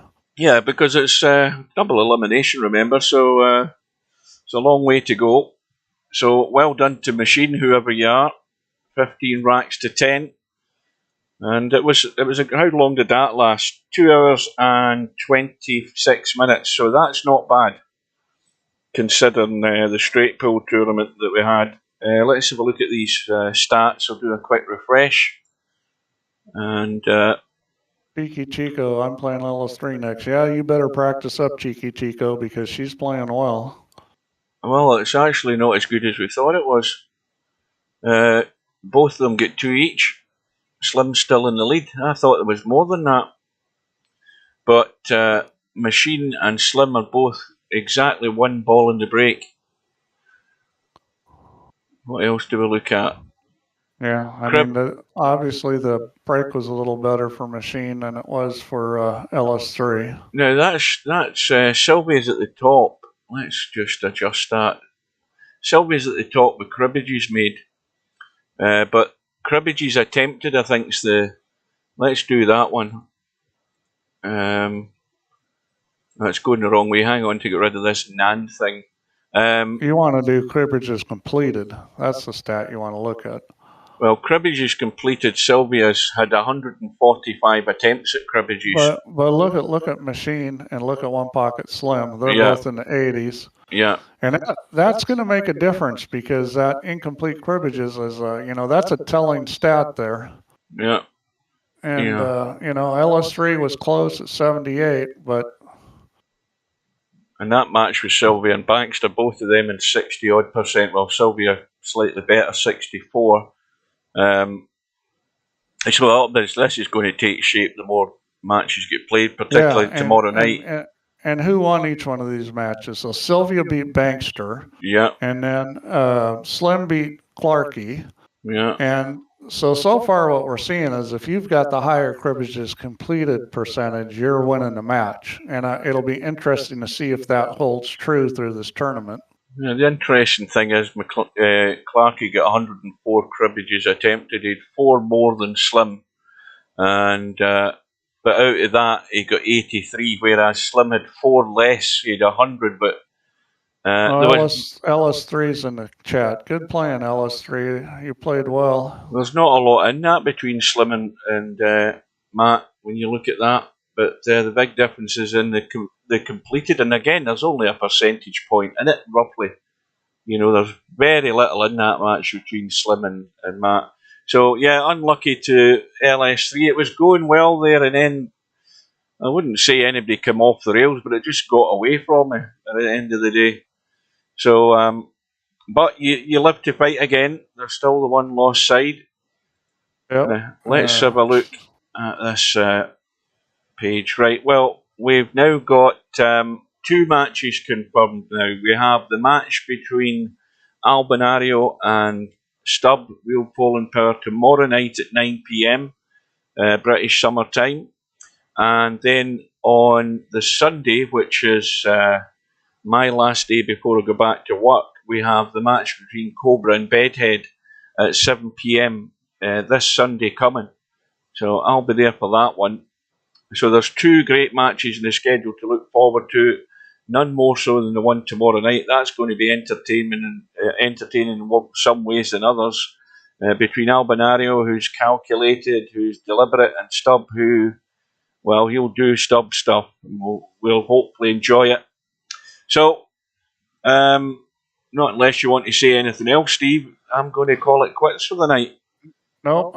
Good match, and I should be here for the match tomorrow. What time is the match tomorrow? Is it early? The match tomorrow will be 4 PM your time, 9 PM my time. Okay. So it's going to be dinner time your time. So it'll be Albinario and Stubb tomorrow night. Steve said he's going to drop in, so hope you all can as well. Remember, I've now got a playlist up on YouTube. I'm adding the matches to the playlist, and if you miss any of them, they'll be on there for you. So with that, I'm off for a coffee. Yep. Take night, care, guys. folks. Good night to Steve. Thanks all for joining us, and hopefully we'll see you again tomorrow. Good night. No bar, no pinball machines, no bowling alleys, just pool. Nothing else. The trouble with Scotland is that it's full of Scots.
Good night, ladies.